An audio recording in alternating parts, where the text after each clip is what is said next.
Do you feel a shiver up your spine from fear? Yes, it's another story from the Nightshade diary. You know what that means. Check under the bed and make sure no one or nothing is there. Is the closet door securely shut? Then leave your disbelief behind. Amp up your imagination and hang on tight for another ride into terror and mystery. And like all good horror stories, just imagine it's a dark and stormy night. And remember, screaming like a little girl is permitted.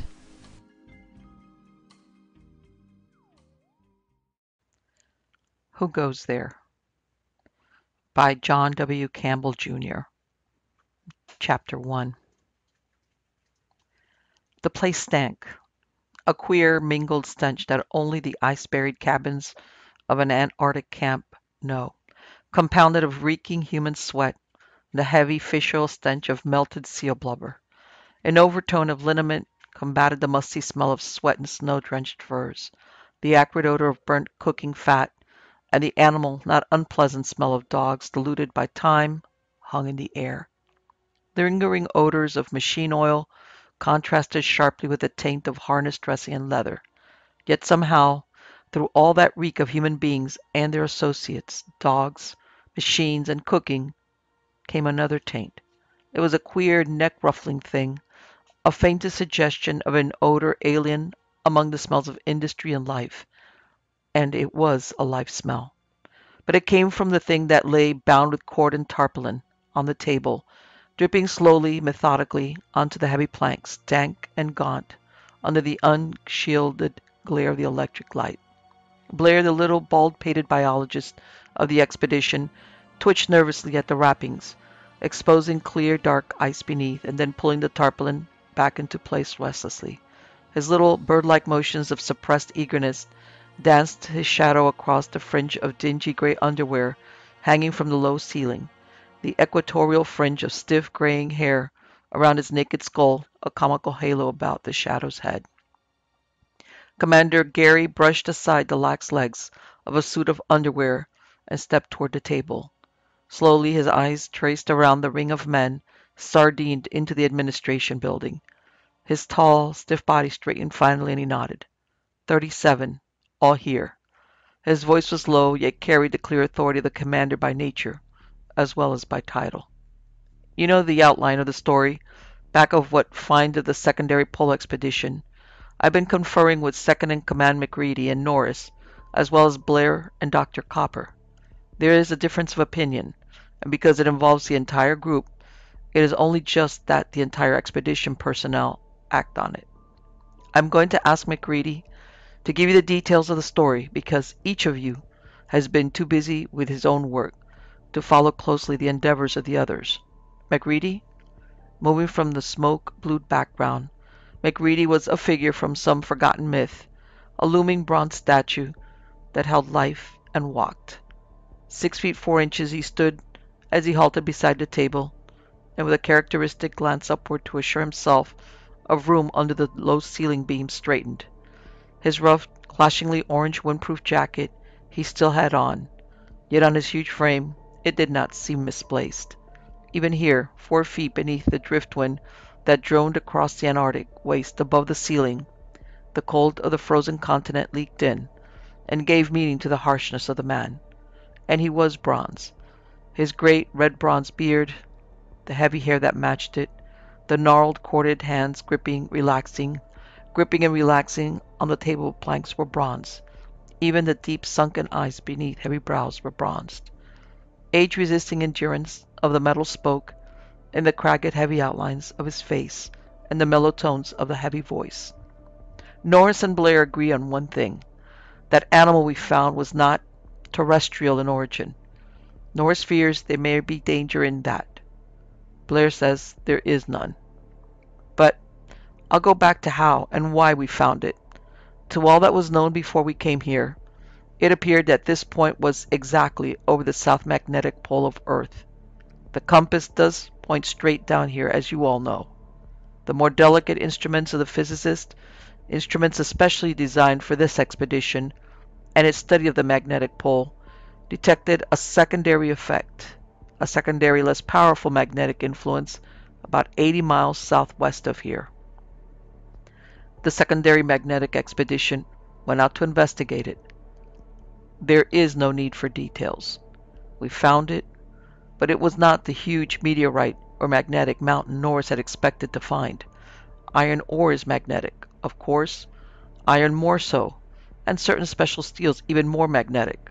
From the surface indications, the secondary pole we found was small, so small that the magnetic effect it had was preposterous. No magnetic material conceivable could have that effect. Soundings through the ice indicated it was within 100 feet of the glacier surface.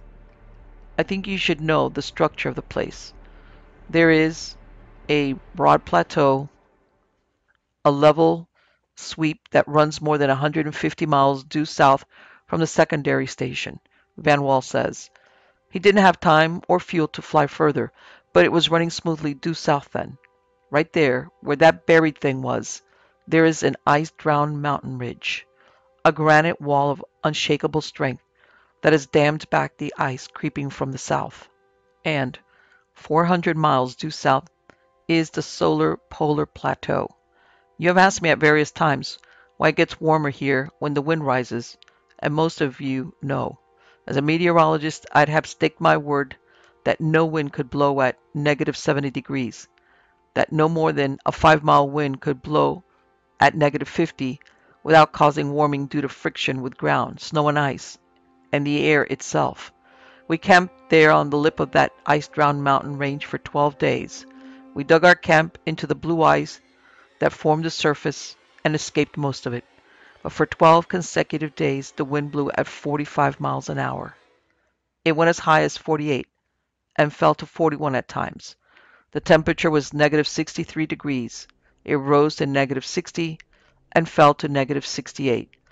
It was meteorologically impossible, and it went on uninterruptedly for 12 days and 12 nights. Somewhere to the south, the frozen air of South Polar Plateau slides down from that 18,000-foot bowl, down a mountain pass, over a glacier, and starts north. There must be a funneling mountain chain that directs it and sweeps it away for 400 miles to hit that bald plateau where we found the secondary pole, and 355 miles further north reaches the Antarctic Ocean. It's been frozen there since Antarctica froze 20 million years ago. There never has been a thaw there. 20 million years ago, Antarctica was beginning to freeze. We've investigated, thought, and built speculations. What we believe happened was about like this. Something came down out of space. A ship? We saw it there in the blue ice. A thing like a submarine without a conning tower or directive vanes, 280 feet long and 45 feet in diameter at its thickest. What, Van Wall? Space? Yes. But I'll explain that later. McReady's voice went on. It came down from space, driven and lifted by forces men haven't discovered yet, and somehow, perhaps something went wrong then. It tangled with Earth's magnetic field. It came south here, out of control probably, circling the magnetic pole. That's a savage country there, but with Antarctica was still freezing, it must have been 1,000 times more savage. There must have been blizzard snow as well as drift, new snow falling as the continent glaciated. The swirl there must have been particularly bad, the wind hurling a solid blanket of white over the lip of that now buried mountain. The ship struck solid granite head-on and cracked up. Not every one of the passengers in it was killed, but the ship must have been ruined, her driving mechanism locked. It tangled with Earth's field, Norris believes. No thing made by intelligent beings can tangle with the dead immensity of a planet's natural forces and survive. One of its passengers stepped out. The wind we saw there never fell below 41, and the temperature never rose above negative 60. Then, the wind must have been stronger, and there was drift falling in a solid sheet. The thing was lost completely in 10 paces. He paused for a moment, the deep, steady voice giving way to the drone of wind overhead, and the uneasy, malicious gurgling in the pipe of the galley stove. Drift. A drift wind was sweeping by overhead.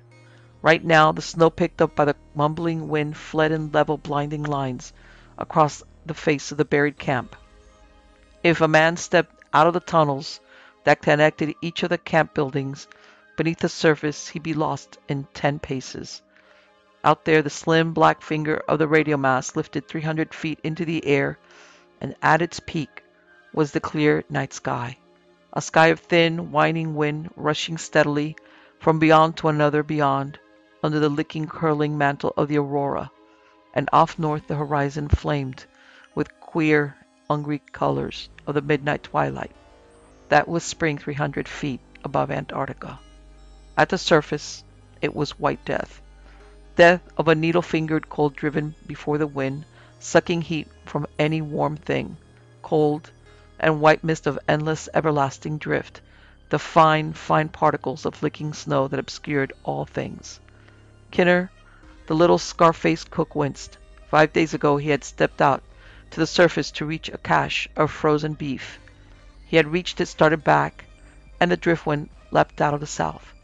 Cold white death that streamed across the ground blinded him in 20 seconds.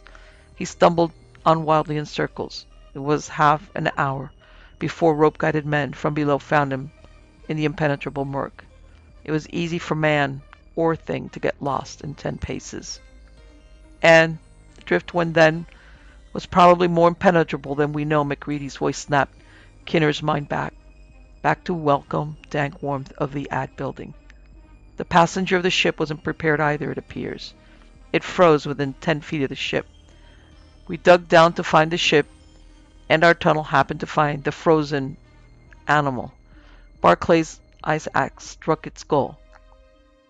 When we saw what it was, Barclay went back to the tractor, started the fire up, and when the steam pressure built, sent a call for Blair and Dr. Copper. Barclay himself was sick then. Stayed sick for 3 days, as a matter of fact.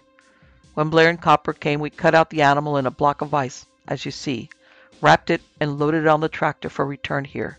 We wanted to get into that ship.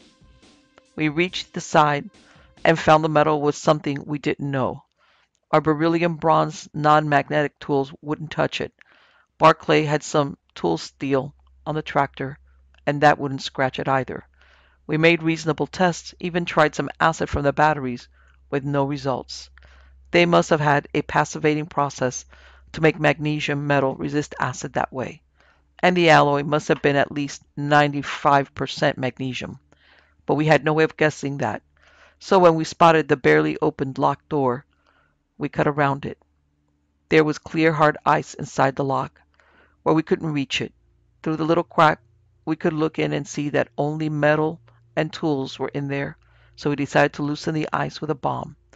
We had deconite bombs and thermite. Thermite is the ice softener. Deconite might have shattered valuable things. Where the thermite's heat would just loosen the ice. Dr. Copper, Norris, and I placed a 25-pound thermite bomb, wired it, and took the connector up the tunnel to the surface, where Blair had the steam tractor waiting. 100 yards the other side of that granite wall, we set off the thermite bomb. The magnesium metal of the ship caught, of course. The glow of the bomb flared and died. When it began to flare again, we ran back to the tractor, and gradually the glare built up. From where we were, we could see the whole ice field illuminated from beneath with an unbearable light. The ship's shadow was a great dark cone, reaching off toward the north, where the twilight was just about gone. For a moment it lasted, and we counted 3 other shadow things. That might have been other passengers, frozen there.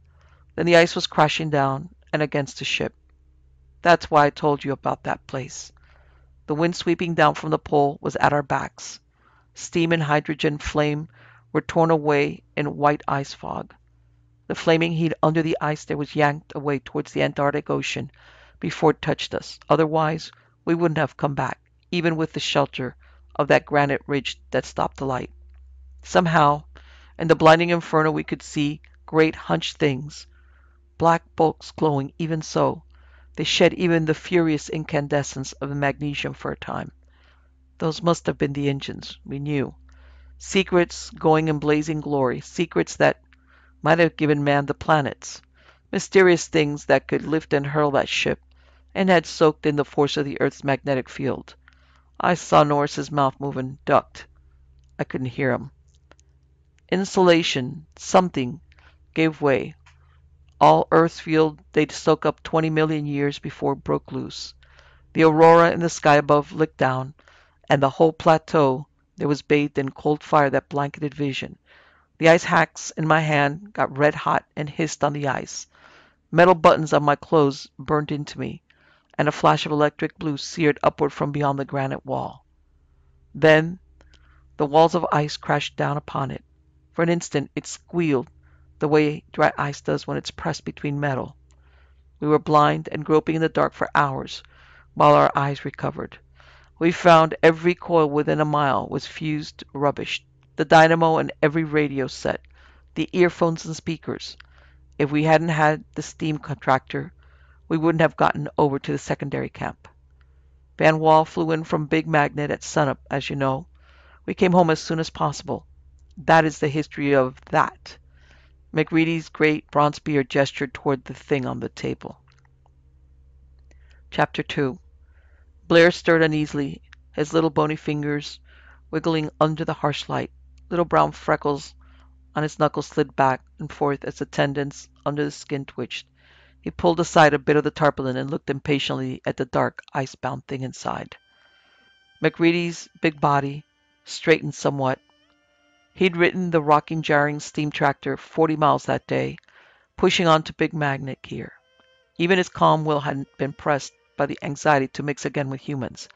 It was lone and quiet out there in secondary camp, where a wolf wind howled down from the pole, wolf wind howling in his sleep, winds droning, and the evil, unspeakable face of that monster leering up as he'd first seen it through clear blue ice, and with a bronze ice axe buried in its skull. The giant meteorologist spoke again. The problem is this. Blair wants to examine the thing, thaw it out and make microslides of its tissues and so forth. Norris doesn't believe that is safe. And Blair does. Dr. Copper agrees pretty much with Blair. Norris is a physicist, of course, not a biologist. But he makes a point I think we should all hear. Blair has described the microscopic life forms biologists find living, even in this cold and inhospitable place.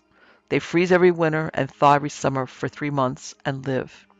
The point Norris makes is, they thaw and live again. There must have been microscopic life associated with this creature. There is with every living thing we know, and Norris is afraid that we may release a plague, some germ disease unknown to Earth, if we thaw those microscopic things that have been frozen there for 20 million years. Blair admits that such micro-life might retain the power of living. Such unorganized things as individual cells can retain life for unknown periods when solidly frozen. The beast itself is as dead as those frozen mammoths they find in Siberia. Organized, highly developed life forms can't stand that treatment. But microlife could. Nor suggests that we may release some disease form that man, never having met it before, will be utterly defenseless against. Blair's answer is that there may be such still living germs, but that Norris has the case reversed. They are utterly non-immune to man. Our life chemistry probably, the little biologist's head lifted in a quick, bird-like motion. The halo of gray hair about his bald head ruffled as though angry. Huh?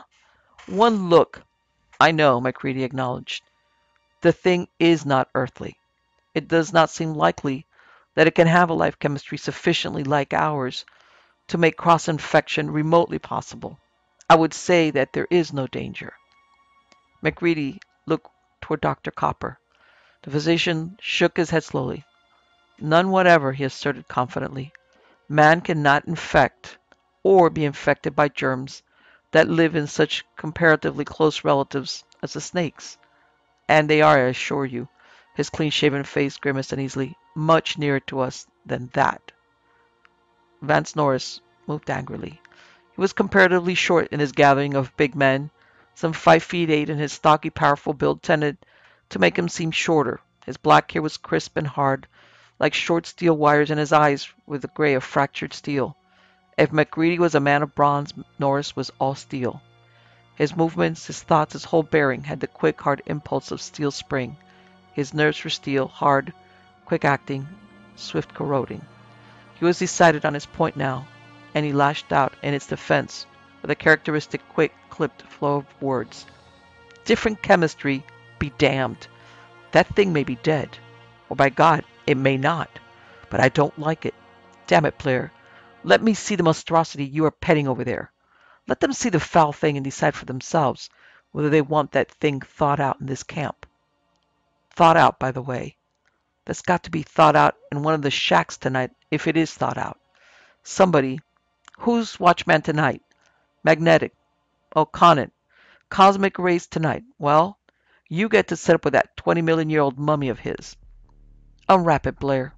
How the hell can they tell what they are buying if they can't see it? It may have a different chemistry. I don't know what else it has, but I know it has something I don't want. If you can judge by the look on its face, it isn't human, so maybe you can't. It was annoyed when it froze. Annoyed, in fact, is just about as close an approximation of the way it felt as crazy, mad, insane, hatred. Neither one touches the subject. How the hell can these birds tell what they are voting on? They haven't seen those 3 red eyes and that blue hair like crawling worms. Crawling? Damn, it's crawling there in the ice right now. Nothing Earth ever spawned had the unutterable sublimation of devastating wrath that thing let loose in its face when it looked around this frozen desolation 20 million years ago. Mad? It was mad clear through. Searing, blistering mad. Hell, I've had bad dreams ever since I looked at those 3 red eyes. Nightmares. Dreaming the thing thawed out and came to life. That it wasn't dead, or even wholly unconscious all those 20 million years, but just slowed, waiting. You'll dream too, while that damn thing that Earth wouldn't own is dripping in the Cosmos house tonight. And Conant. Norris whipped toward the cosmic ray specialist. Won't you have fun, sitting up all night in the quiet? Wind whining above and that thing dripping? He stopped for a moment and looked around. I know, that's not science. But this is. It's psychology. You'll have nightmares for a year to come. Every night since I looked at that thing, I've had 'em. That's why I hate it. Sure I do. And don't want it around. Put it back where it came from and let it freeze for another 20 million years. I had some swell nightmares. That it wasn't made like we are, which is obvious, but of a different kind of flesh. That it can really control. That it can change its shape and look like a man. And wait to kill and eat. That's not a logical argument. I know it isn't. The thing isn't Earth logic anyway. Maybe it has an alien body chemistry, and maybe its bugs do have a different body chemistry. A germ might not stand that, but, Blair and Copper, how about a virus? That's just an enzyme molecule, you've said. That wouldn't need anything but a protein molecule of any body to work on. And how are you so sure that one of the million varieties of microscopic life it may have, none of them are dangerous? How about diseases like hydrophobia, rabies, that attack any warm-blooded creature, whatever its body chemistry may be? And parrot fever. Have you had a body like a parrot, Blair? And plain rot, gangrene, necrosis. Do you want? That isn't choosy about body chemistry. Blair looked up from his puttering long enough to meet Norris's angry, gray eyes for an instant. So far the only thing you have said this thing gave off that was catching was dreams. I'll go so far as to admit that. An impish, slightly malignant grin crossed the little man's seamed face. I had some too. So it isn't dream infectious, no doubt an exceedingly dangerous malady. So far as your other things go, you have a badly mistaken idea about viruses. In the first place, nobody has shown that the enzyme molecule theory and that alone explains them. And in the second place, when you catch tobacco mosaic or wheat rust, let me know. A wheat plant is a lot nearer your body chemistry than this otherworld creature is. And your rabies is limited, strictly limited. You can't get it from nor give it to a wheat plant or a fish, which is a collateral descendant of a common ancestor of yours. Which this, Norris, is not. Blair nodded pleasantly towards the tarpaulin bolt on the table. Well, thaw the damn thing in a tub of formalin, if you must thaw it. I've suggested that. And I said there would be no sense in it. You can't compromise. Why did you and Commander Gary come down here to study magnetism? Why weren't you content to stay at home? There's magnetic force enough in New York. I could no more study the life this thing once had from a formalin pickled sample than you could get the information you wanted back in New York. And, if this one is so treated, never in all time to come can there be a duplicate. The race it came from must have passed away in the 20 million years it lay frozen, so that even if it came from Mars, then we'd never find it alike. And the ship is gone. There's only one way to do this, and that is the best possible way. It must be thought slowly, carefully, and not in formalin. Commander Gary stood forward again, and Norris stepped back, muttering angrily. I think Blair is right, gentlemen. What do you say? Conant grunted. Sounds right to us, I think. Only perhaps he ought to stand watch over it while it's thawing. He grinned ruefully, brushing a stray lock of ripe cherry hair back from his forehead. Swell idea, in fact, if he sits up with his jolly little corpse. Gary smiled slightly. A general chuckle of agreement rippled over the group. I should think any ghost it may have had would have starved to death if it hung around here that long, Conant, Gary suggested. And you look capable of taking care of it, Iron Man. Conant ought to be able to take out any opposing player still. Conant shook himself uneasily. I'm not worrying about ghosts. Let's see that thing. Eagerly Blair was stripping back the ropes. A single throw of the tarpaulin revealed the thing. The ice had melted somewhat in the heat of the room, and it was clear and blue as thick, good glass. It shone wet and sleek under the harsh light of the unshielded globe above. The room stiffened abruptly. It was face up there on the plain, greasy planks of the table. The broken half of the bronze ice axe was still buried in the queer skull.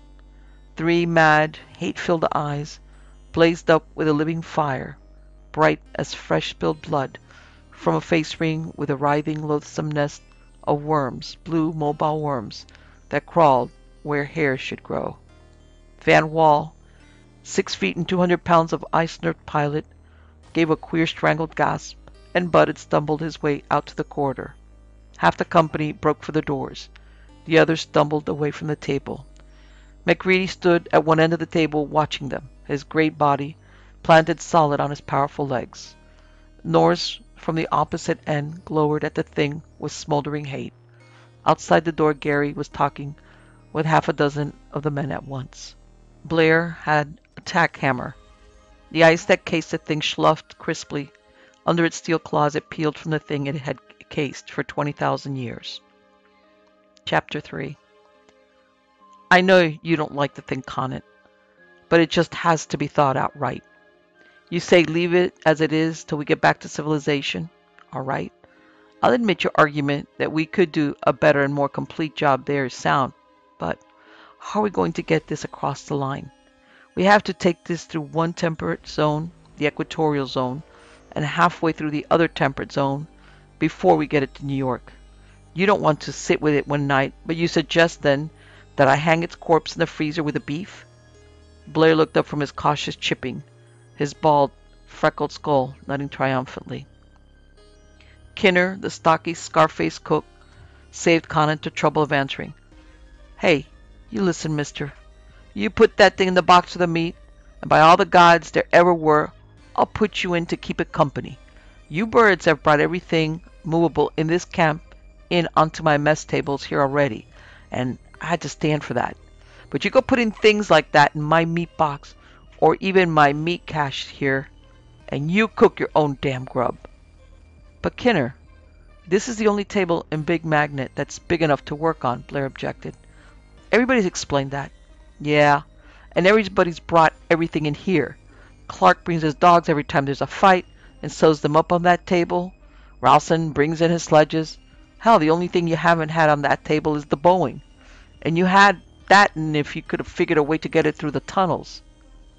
Commander Gary chuckled and grinned at Van Wall, the huge chief pilot. Van Wall's great blond beard twitched suspiciously as he nodded gravely to Kinner. You're right, Kinner. The aviation department is the only one that treats you right. It does get crowded, Kinner, Gary acknowledged, but I'm afraid we all find it that way at times. Not much privacy in an Arctic camp. Privacy? What the hell's that?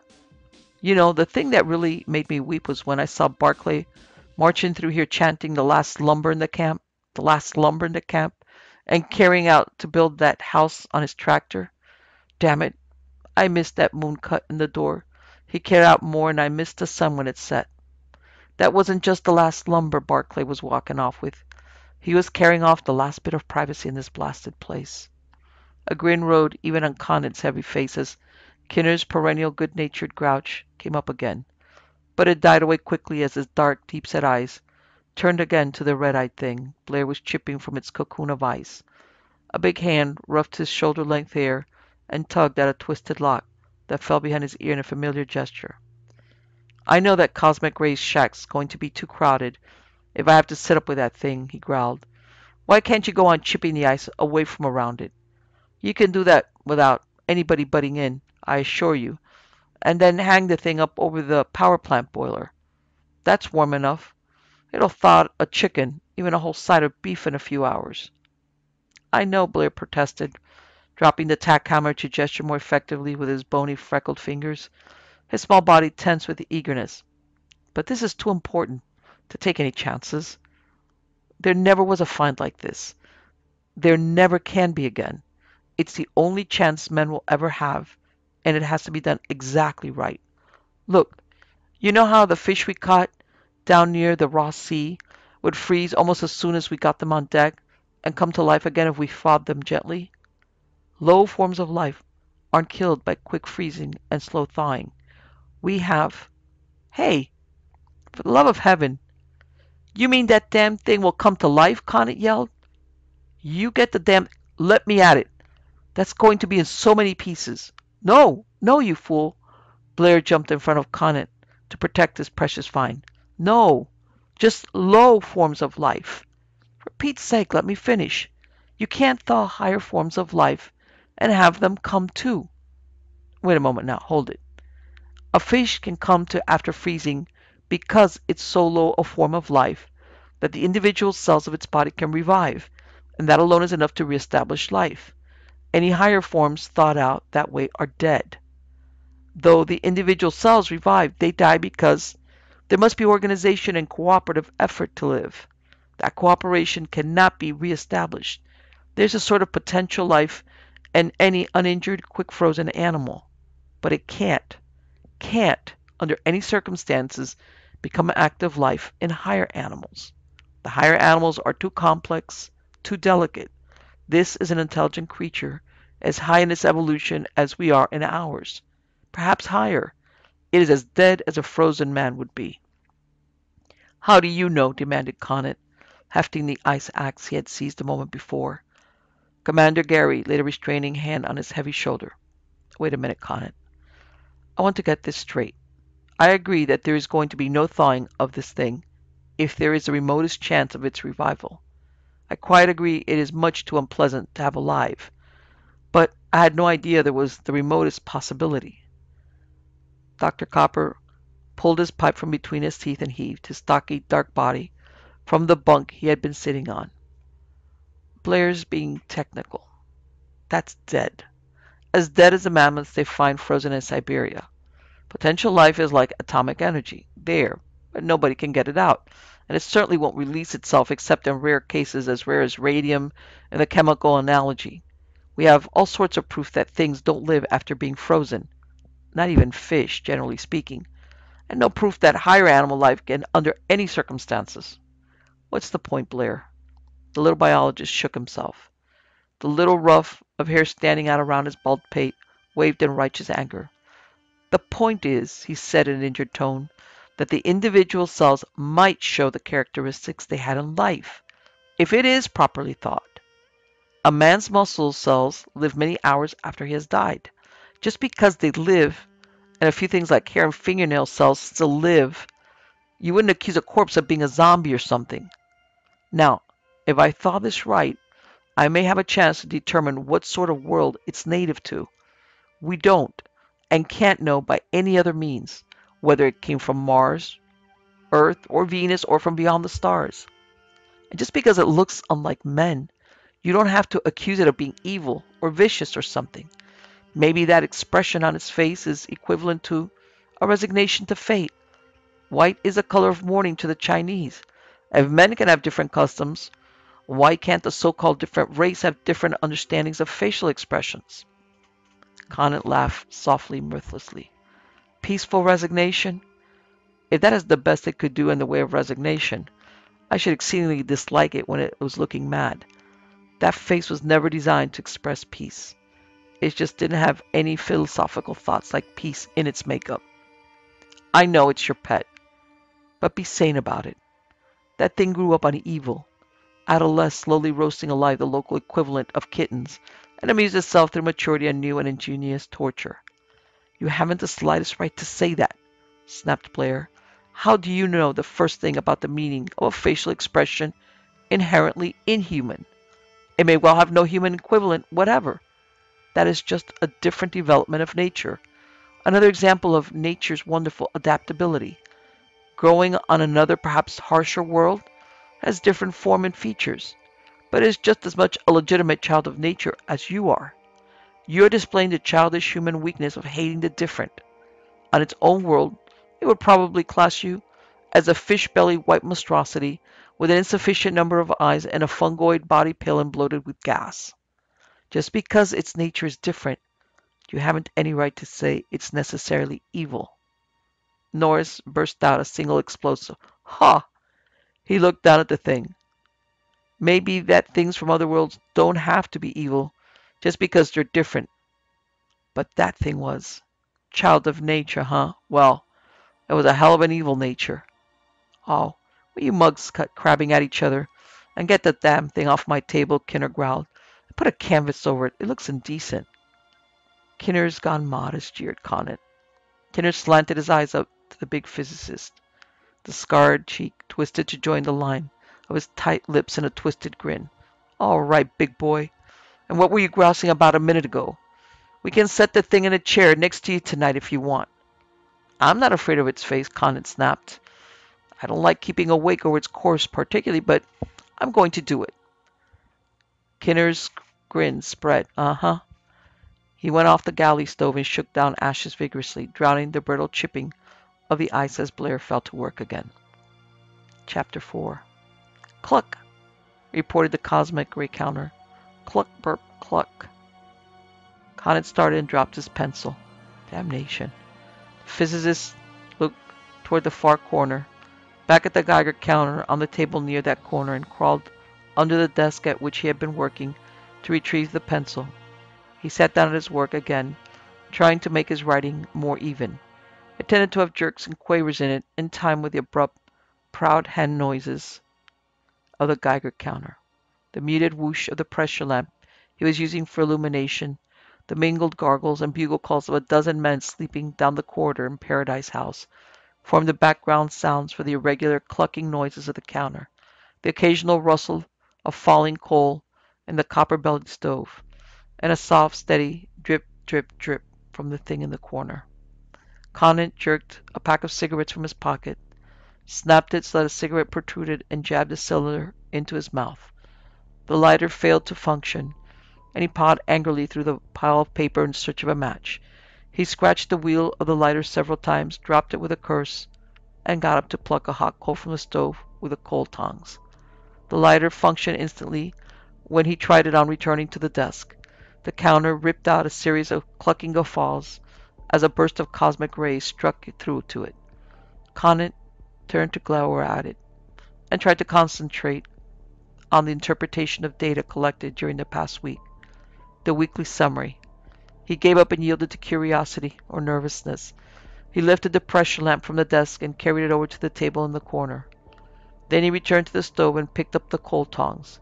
The beast had been thawing for nearly 18 hours now. He poked at it with an unconscious caution. The flesh was no longer hard as armor plate, but assumed a rubbery texture. It looked like wet blue rubber, glistening under droplets of water like little round jewels in the glare of the gasoline pressure lantern. Conant felt an unreasoning desire to pour the contents of the lamp's reservoir over the thing in its box and dropped his cigarette into it. The three red eyes glared up at him sightlessly, the ruby eyeballs reflecting murky, smoky rays of light. He realized vaguely that he had been looking at them for a very long time, even vaguely understood that they were no longer sightless. But it did not seem of importance, of no more importance than the labored, slow motion of the tentacular things that sprouted from the base of the scrawny, slowly pulsing neck.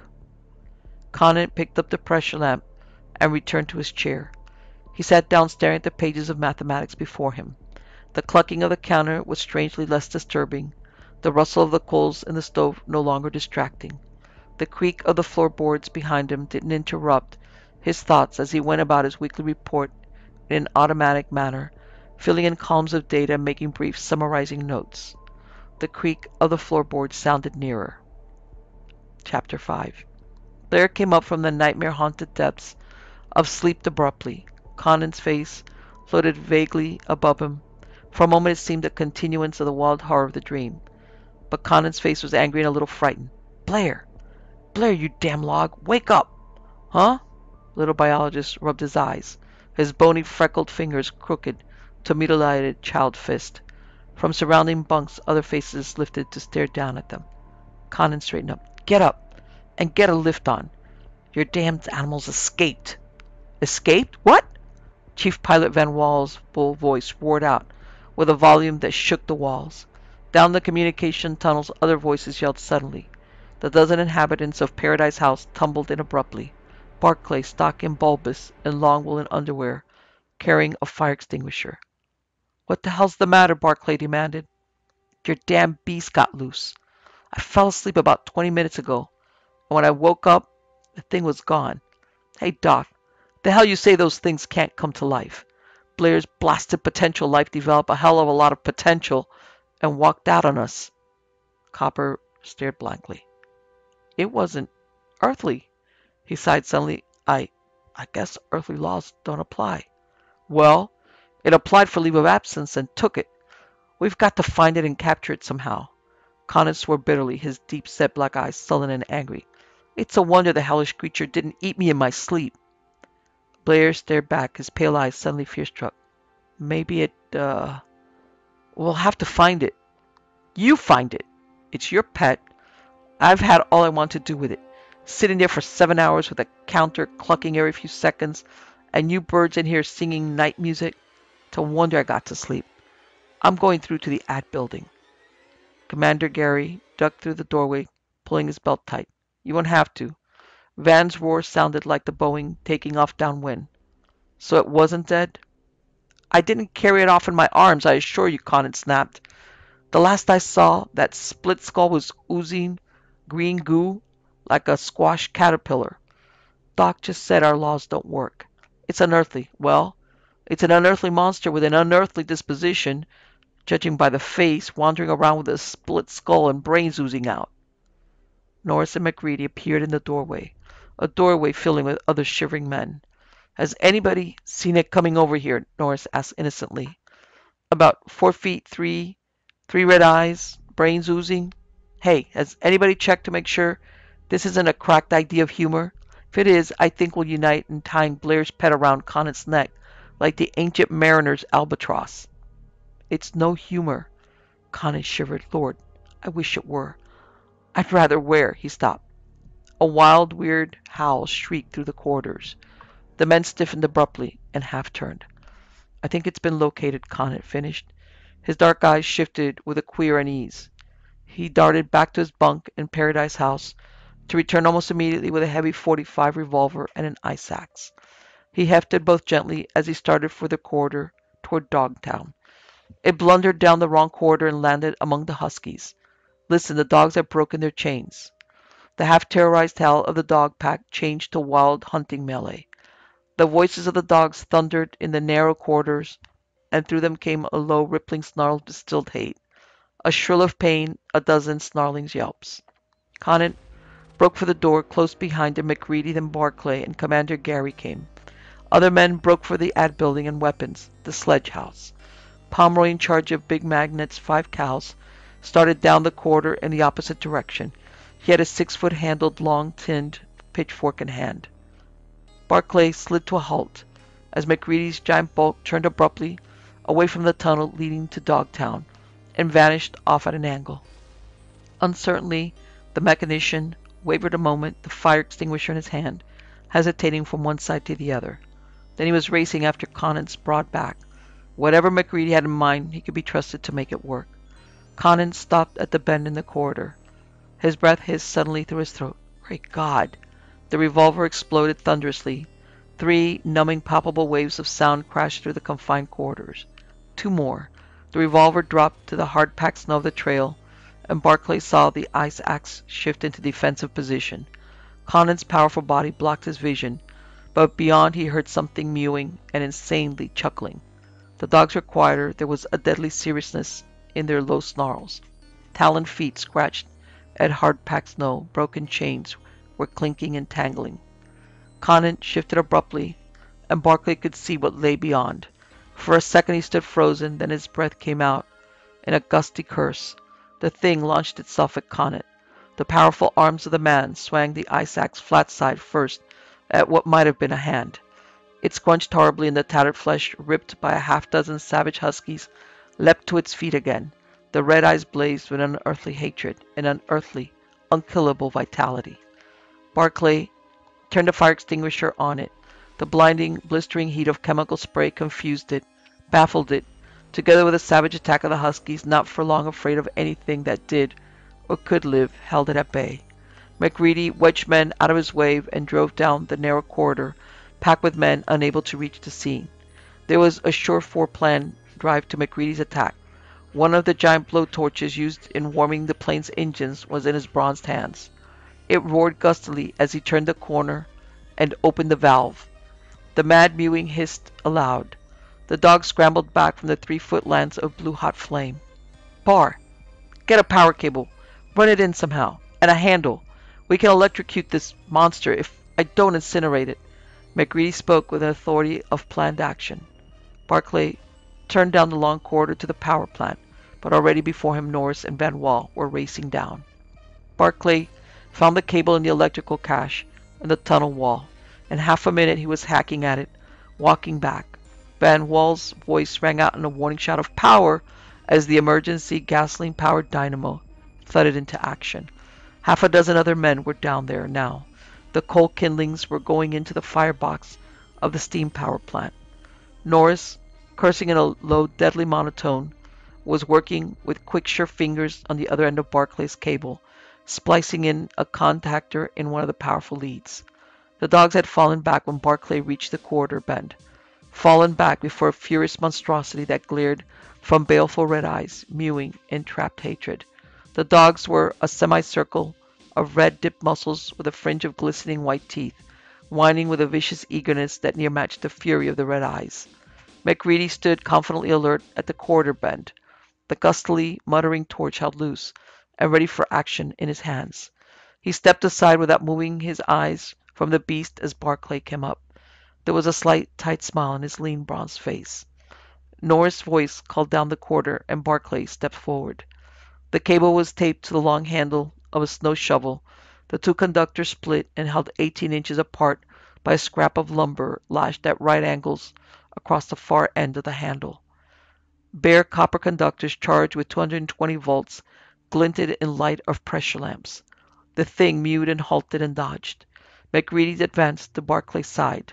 The dogs beyond sensed the plan with the almost telepathic intelligence of trained huskies. The whimpering grew shriller, softer, their mincing steps carried them nearer. Abruptly a huge, black Alaskan leaped into the trap thing. It turned squalling, saber-clawed teeth slashing. Barclay leapt forward and jabbed. A weird shrill scream rose and choked out. The smell of burnt flesh in the corridor intensified. Greasy smoke curled up. The echoing pound of the gasoline-electric dynamo down the corridor became a slogging thud. The red eyes clouded over in a stiffening, jerking travesty of a face. Arm-like, leg-like members quivered and jerked.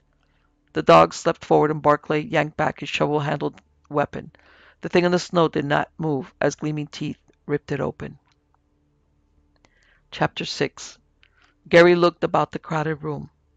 32 men, some tense nervously, standing against the wall, some uneasily relaxed, some sitting, most perforce standing, as intimate as sardines.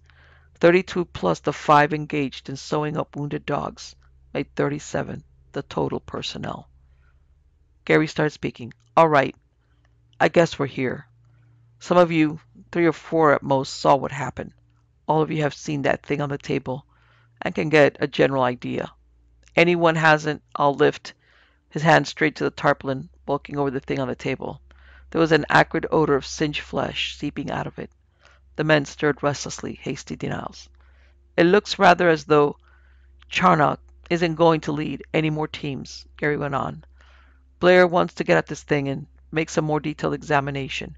We want to know what happened and make sure right now that this is permanently, totally dead, right? Conant grinned. Anybody that doesn't agree can sit up with it tonight. All right then, Blair. What can you say about it? What was it? Gary turned to the little biologist. I wonder if we ever saw its natural form. Blair looked at the covered mass. It may have been imitating the beings that built that ship, but I don't think it was. I think that it was its true form. Those of us who were up near the bend saw the thing in action. The thing on the table is the result. When it got loose, apparently, it started looking around. Antarctica, still frozen as it was ages ago when the creature first saw it, and froze. From my observations while it was thawing out, and the bits of tissue I cut and hardened then, I think it was native to a hotter planet than Earth. It couldn't, in its natural form, stand the temperature. There is no life form on Earth that can live in Antarctica during the winter. But the best compromise is the dog. It found the dogs, and somehow got near enough to Charnock to get him. The others smelled it, heard it. I don't know. Anyway, they went wild and broke chains and attacked it before it was finished. The thing we found was part Charnock, queerly only half dead, part Charnock, half digested by the jelly-like protoplasm of that creature, and part the remains of the thing we originally found, sort of melted down to the basic protoplasm. When the dogs attacked it, it turned into the best fighting thing it could think of. Some otherworld beast, apparently. Turned, snapped Gary. How? Everything is made up of jelly, protoplasm, and minute microscopic things called nuclei, which control the bulk, the protoplasm. This thing was just the modification of that same worldwide plan of nature. Cells made up of protoplasm, controlled by infinitely tinier nuclei. You physicists might compare it an individual cell of any living thing with an atom. The bulk of the atom, the space-filling part, is made up of electron orbits, but the character of the thing is determined by the atomic nucleus. This isn't wildly beyond what we already know. It's just a modification we haven't seen before. It's as natural, as logical, as any other manifestation of life. It obeys exactly the same laws. The cells are made of protoplasm, their character determined by the nucleus. Only in this creature, the cell nuclei can control those cells at will. It digested Charnock, and as it digested, studied every cell of his tissue and shaped its own cells to imitate them exactly. Parts of it, parts at a time to finish changing, are dog cells, but they don't have dog cell nuclei. Blair lifted a fraction of the tarpaulin. A torn dog's leg with stiff gray fur protruded. That, for instance, isn't dog at all. It's imitation. Some parts I'm certain about. The nucleus was hiding itself, covering up with dog cell imitation nucleus. In time, not even a microscope would have shown the difference.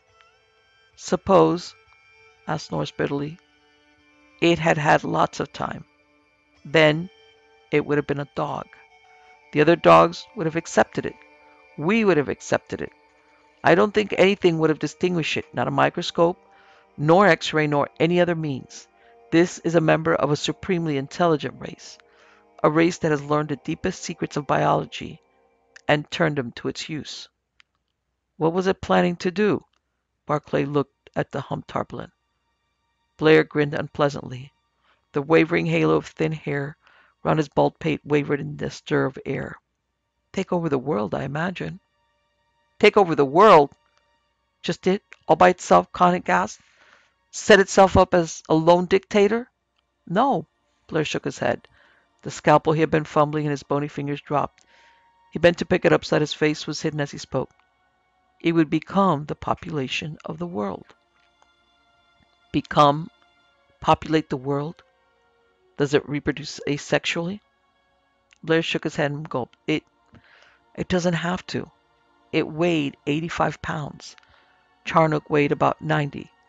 It would have become Charnock and had 85 pounds left to become, oh, Jack, for instance, or Chinook. It can imitate anything. That is, become anything. If it had reached the Antarctic Sea, it would have become a seal, maybe two seals. They might have attacked a killer whale and become either killers or a herd of seals.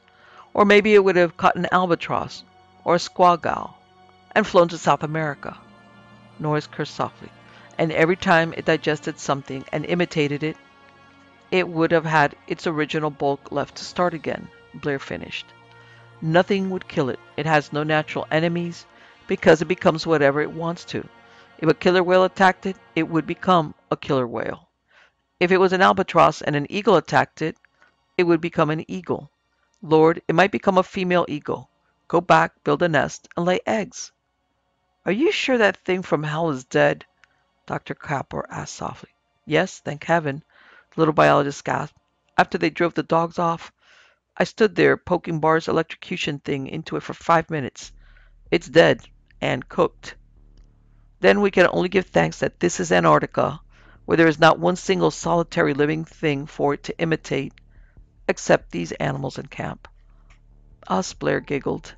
It can imitate us. Dogs can't make 400 miles to the sea. There's no food. There aren't any squawgulls to imitate at this season. There aren't any penguins this far inland. There's nothing that can reach the sea from this point, except us. We've got brains. We can do it. Don't you see? It's got to imitate us.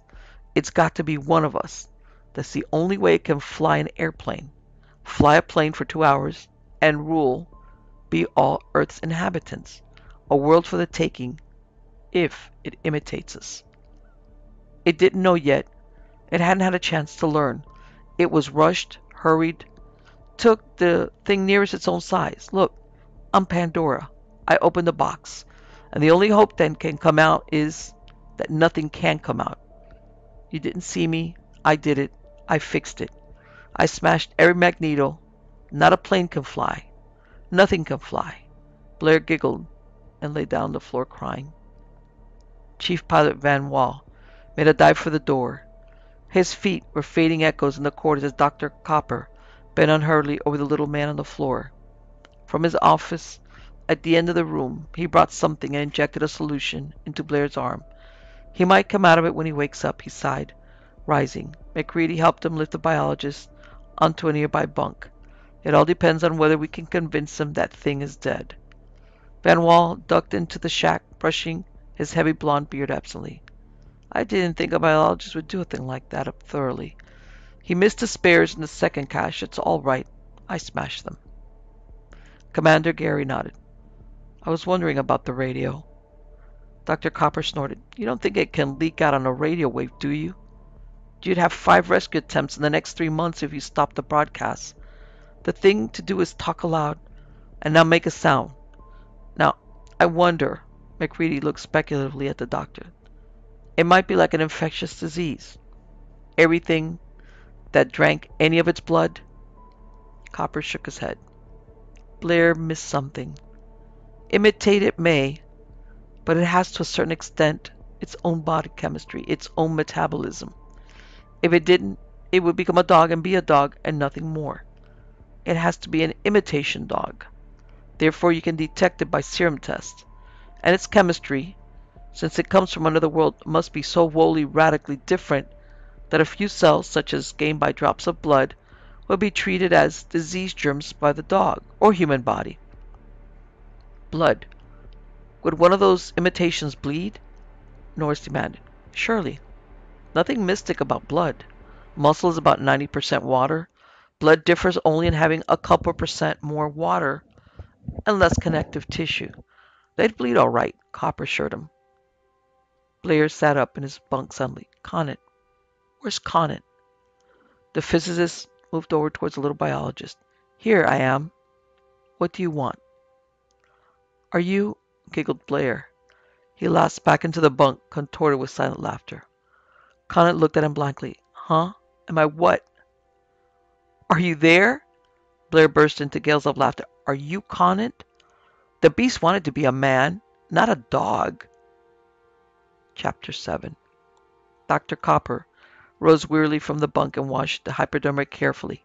The little tinkles it made seemed loud in the packed room, now that Blair's gurgling laughter had finally quieted. Copper looked towards Gary and shook his head slowly. Hopeless, I'm afraid. I don't think we can ever convince him the thing is dead now. Norris laughed uncertainly. I'm not sure you can convince me. Oh, damn you. MacReady. MacReady? Commander Gary turned to look from Norris to MacReady curiously. The nightmares, Norris explained. He had a theory about the nightmares we had at the secondary station after finding that thing. And that was? Gary looked at MacReady levelly. Norris answered for him jerkily, uneasily. That the creature wasn't dead, had a sort of enormously slowed existence, an existence that permitted it, nonetheless, to be vaguely aware of the passing of time, of our coming after endless years. I had a dream it could imitate things. Well, Copper grunted, it can. Don't be an ass, Norris snapped. That's not what's bothering me. In the dream it could read minds, read thoughts and ideas and mannerisms. What's so bad about that? Seems to be worrying you more than the thought of the joy we're going to have with a madman in an Antarctic camp. Copper nodded towards Blair's sleeping form. MacReady shook his great head slowly. You know that Conant is Conant, because he is not merely looks like Conant, which we're beginning to believe that beast might be able to do, but he thinks like Conant, talks like Conant, moves himself around as Conant does. That takes more than merely a body that looks like him. That takes Conant's own mind, and thoughts and mannerisms. Therefore, though you know that the thing might make itself look like Conant, you aren't much bothered because you know it has a mind from another world, a totally unhuman mind, that couldn't possibly react and think and talk like a man we know, and do it so well as to fool us for a moment. The idea of the creature imitating one of us is fascinating, but unreal because it is too completely unhuman to deceive us. It doesn't have a human mind. As I said before, Norris repeated, looking steadily at MacReady, you can say the damnedest things at the damnedest times. Will you be so good as to finish that thought, one way or another? Kinner, the scar-faced expedition cook, had been standing near Conant. Suddenly he moved down the length of the crowded room towards his familiar galley. He shook the ashes from the galley stove noisily. It would do it no good, said Dr. Copper softly, as though thinking out loud, to merely look like something it was trying to imitate. It would have to understand its feelings, its reaction. It is unhuman. It has powers of imitation beyond any conception of man. A good actor, by training himself, can imitate another man's mannerisms, well enough to fool most people. Of course, no actor could imitate so perfectly as to deceive men who have been living with the imitated one in the complete lack of privacy of an Antarctic camp. That would take superhuman skill. Oh, you've got the bug too, Norris cursed softly. Conant, standing alone at one end of the room, looked about him wildly, his face white. A gentle eddying of the men had crowded them slowly down toward the other end of the room, so that he stood quite alone. My God, will you two Jeremiah shut up? Conant's voice shook. What am I? Some kind of a microscopic specimen you're dissecting? Some unpleasant worm you're discussing in the third person? MacReady looked up at him. His slowly twisting hands stopped for a moment. Having a lovely time. Wish you were here. Signed, Everybody. Conant, if you think you're having a hell of a time, just move over on the other end for a while. You've got one thing we haven't. You know what the answer is. I'll tell you this right now. You're the most feared and respected man in Big Magnet. Lord, I wish you could see your eyes, Conant gasped. Stop staring, will you? What the hell are you going to do? Have you any suggestions, Dr. Copper? Commander Gary asked steadily. The present situation is impossible. Oh, is it? Conant snapped. Come over here and look at that crowd. By heaven, they look exactly like that gang of huskies around the corridor bend. Benny, will you stop hefting that damn ice axe? The coppery blade rang on the floor as the aviation mechanic nervously dropped it. He bent over and picked it up instantly, hefting it slowly, turning it in his hands, his brown eyes moving jerkily about the room. Copper sat down on the bunk beside Blair. The wood creaked noisily in the room. Far down a corridor, a dog yelped in pain, and the dog driver's tense voice floated softly back. Microscopic examination, said the doctor thoughtfully, would be useless, as Blair pointed out. Considerable time has passed. However, serum tests would be definitive. Serum tests? What do you mean exactly? Commander Gary asked. If I had a rabbit that had been injected with human blood, a poison to rabbits, of course, as is the blood of any animal save that of another rabbit, and the injections continued in increasing doses for some time, the rabbit would be human immune.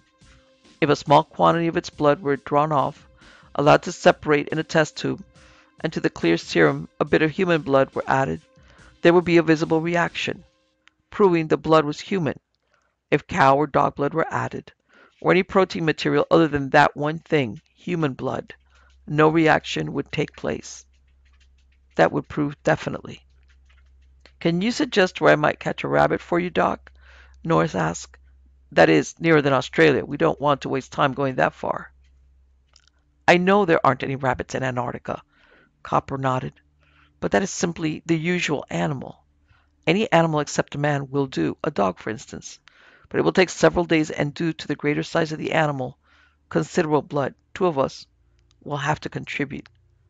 Would I do? Gary asked.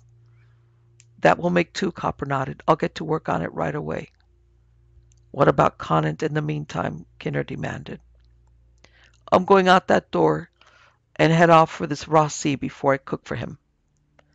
He may be human, Copper started. Conant burst out in a flood of curses.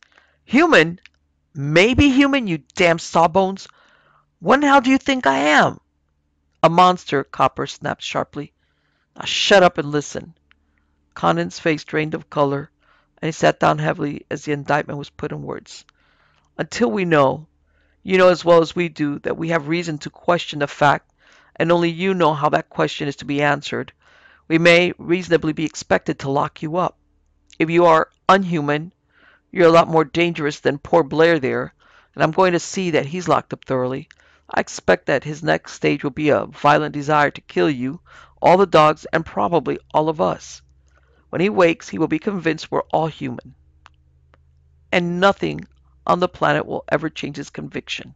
It would be kinder to let him die, but we can't do that, of course. He's going in one shack, and you can stay in Cosmo's house with your cosmic ray apparatus, which is about what you do anyway. I've got to fix up a couple of dogs. Conant nodded bitterly. I'm human. Hurry that test. Your eyes, Lord. I wish you could see your eyes staring.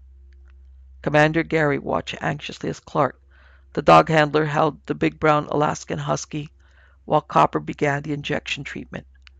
The dog was not anxious to cooperate. The needle was painful, and already he experienced considerable needlework that morning.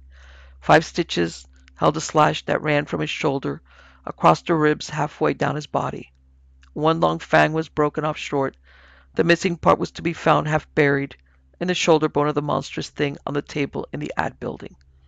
How long will that take? Gary asked, pressing his arm gently. It was sore from the prick of the needle. Dr. Copper had used to withdraw blood. Copper shrugged. I don't know, to be frank. I know the general method. I've used it on rabbits, but I haven't experimented with dogs. They're big, clumsy animals to work with. Naturally, rabbits are preferable and serve ordinarily. In civilized places, you can buy a stock of human immune rabbits from suppliers. and not many investigators take the trouble to prepare their own. What do they want with them back there? Clark asked. Criminology is one large field. A says he didn't murder B, but that the blood on his shirt came from killing a chicken. The state makes a test, and it's up to A to explain how it is the blood reacts on human immune rabbits, but not on chicken immunes. What are we going to do with Blair in the meantime? Gary asked wearily. It's all right to let him sleep where he is for a while, but when he wakes up, Barclay and Beddings are fitting some bolts in the door of Cosmo's house. Copper replied grimly. Conin's acting like a gentleman. I think perhaps the way the other men look at him makes him rather want privacy. Lord knows, heretofore, we've all of us individually prayed for a little privacy. Clark laughed bitterly. Not any more, thank you. The more the merrier. Blair, Copper went on, will also to have privacy. And locks. He's going to have a pretty definite plan in mind when he wakes up. Ever hear that old story of how to stop hoof and mouth disease in cattle? If there isn't any hoof and mouth disease, there won't be any hoof and mouth disease, Copper explained. You get rid of it by killing every animal that exhibits it, and every animal that's been near the diseased animal. Blair's a biologist and knows that story. He's afraid of this thing we loosed. The answer is probably pretty clear in his mind now. Kill everybody and everything in this camp before a squawgull or wandering albatross coming in with a spring chances out this way and catches the disease. Clark's lip curled in a twisted grin. Sounds logical to me. If things get too bad, maybe we'd better let Blair get loose. It would save us committing suicide. We might also make something of a vow that if things get bad, we see that does happen. Copper laughed softly. The last man alive in Big Magnet wouldn't be a man, he pointed out. Somebody's got to kill those creatures that don't desire to kill themselves, you know. We don't have enough thermite to do it all at once, and the deconite explosive wouldn't help much. I have an idea that even small pieces of one of those beings would be self-sufficient. If, said Gary thoughtfully, they can modify their protoplasm at will, won't they simply modify themselves to birds and fly away?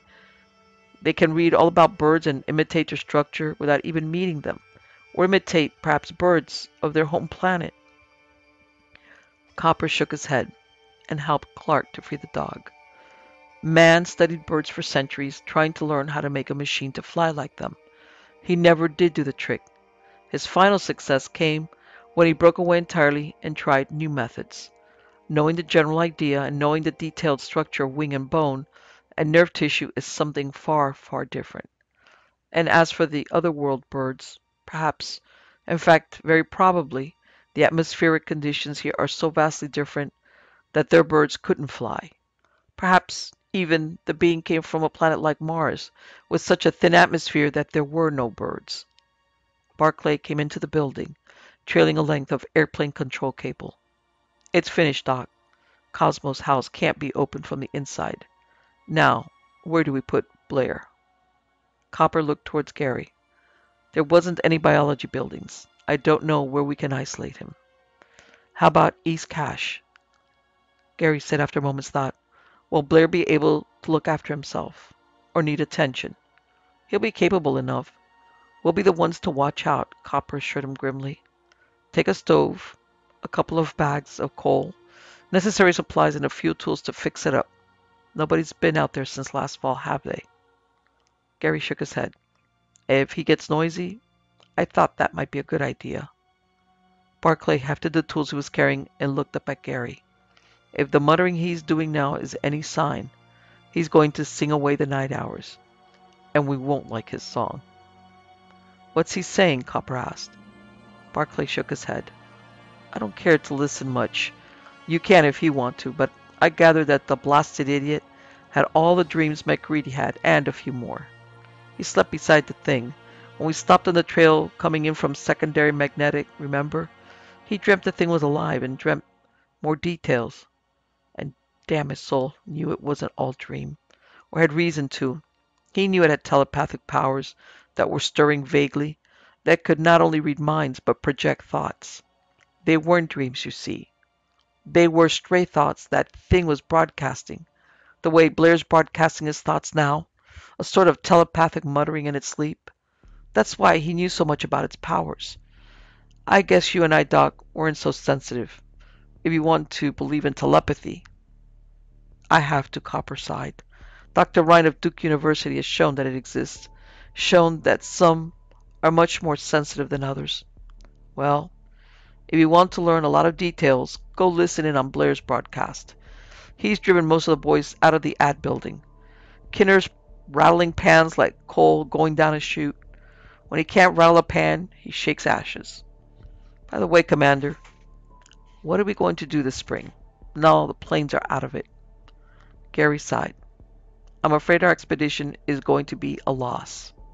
We cannot divide our strength now. It won't be a loss if we continue to live and come out of this, Copper promised him. The find we've made, if we can get it under control, is important enough. The cosmic ray data, magnetic work, and atmospheric work won't be greatly hindered. Gary laughed mirthlessly.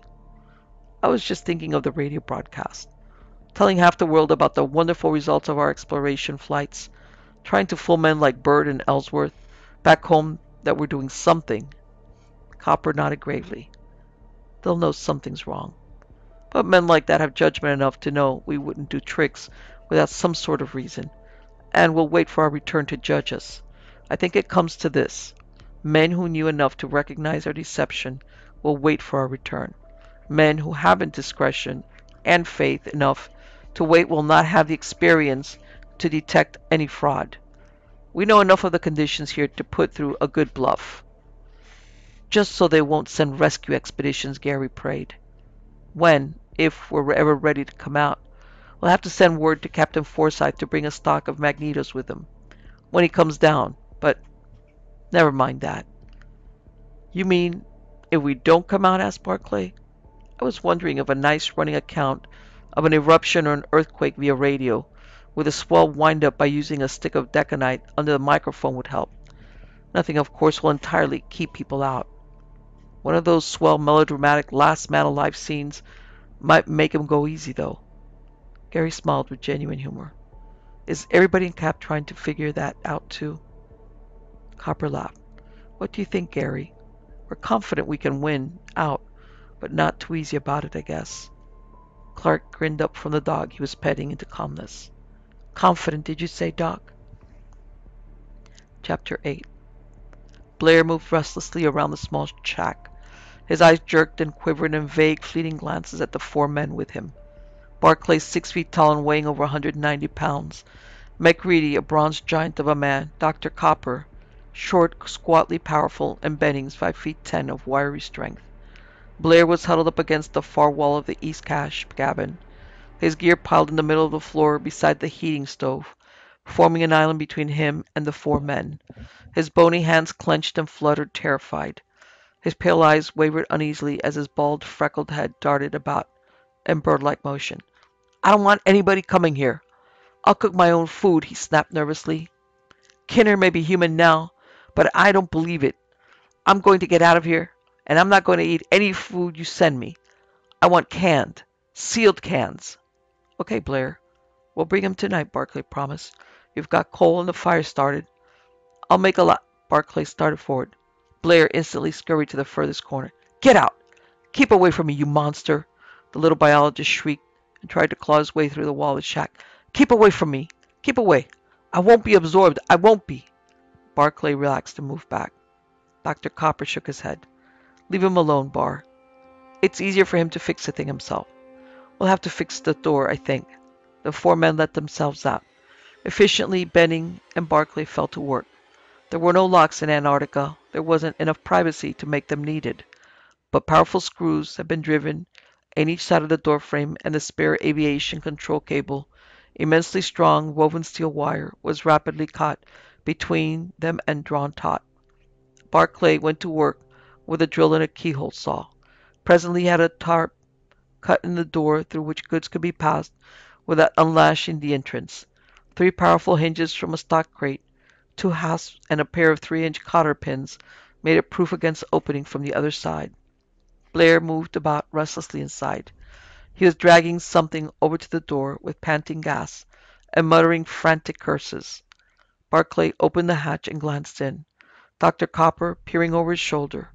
Blair had moved the heavy bunk against the door.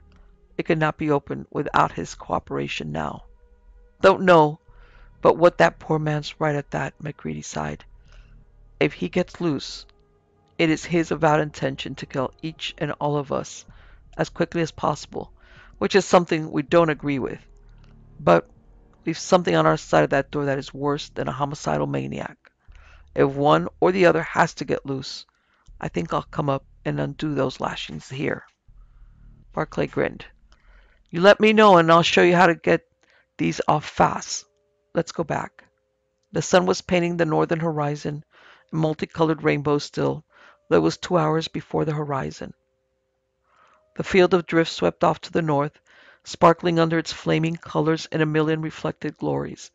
Low mounds of rounded white on the northern horizon showed the Magnet Range was barely awash above the sweeping drift. Little eddies of wind-lifted snow swirled away from their skis as they set out towards the main encampment 2 miles away. The spidery finger of the broadcast radiator lifted a gaunt black needle against the wet of the Antarctic continent. The snow under their skis was like fine sand, hard and gritty. Spring, said Benning bitterly, is come. Ain't we got fun? I've been looking forward to getting away from this blasted hole in the ice. I wouldn't try it now if I were you, Barclay grunted. Guys that set out from here in the next few days are going to be marvelously unpopular. How is your dog getting along? Dr. Copper MacReady asked. Any results yet?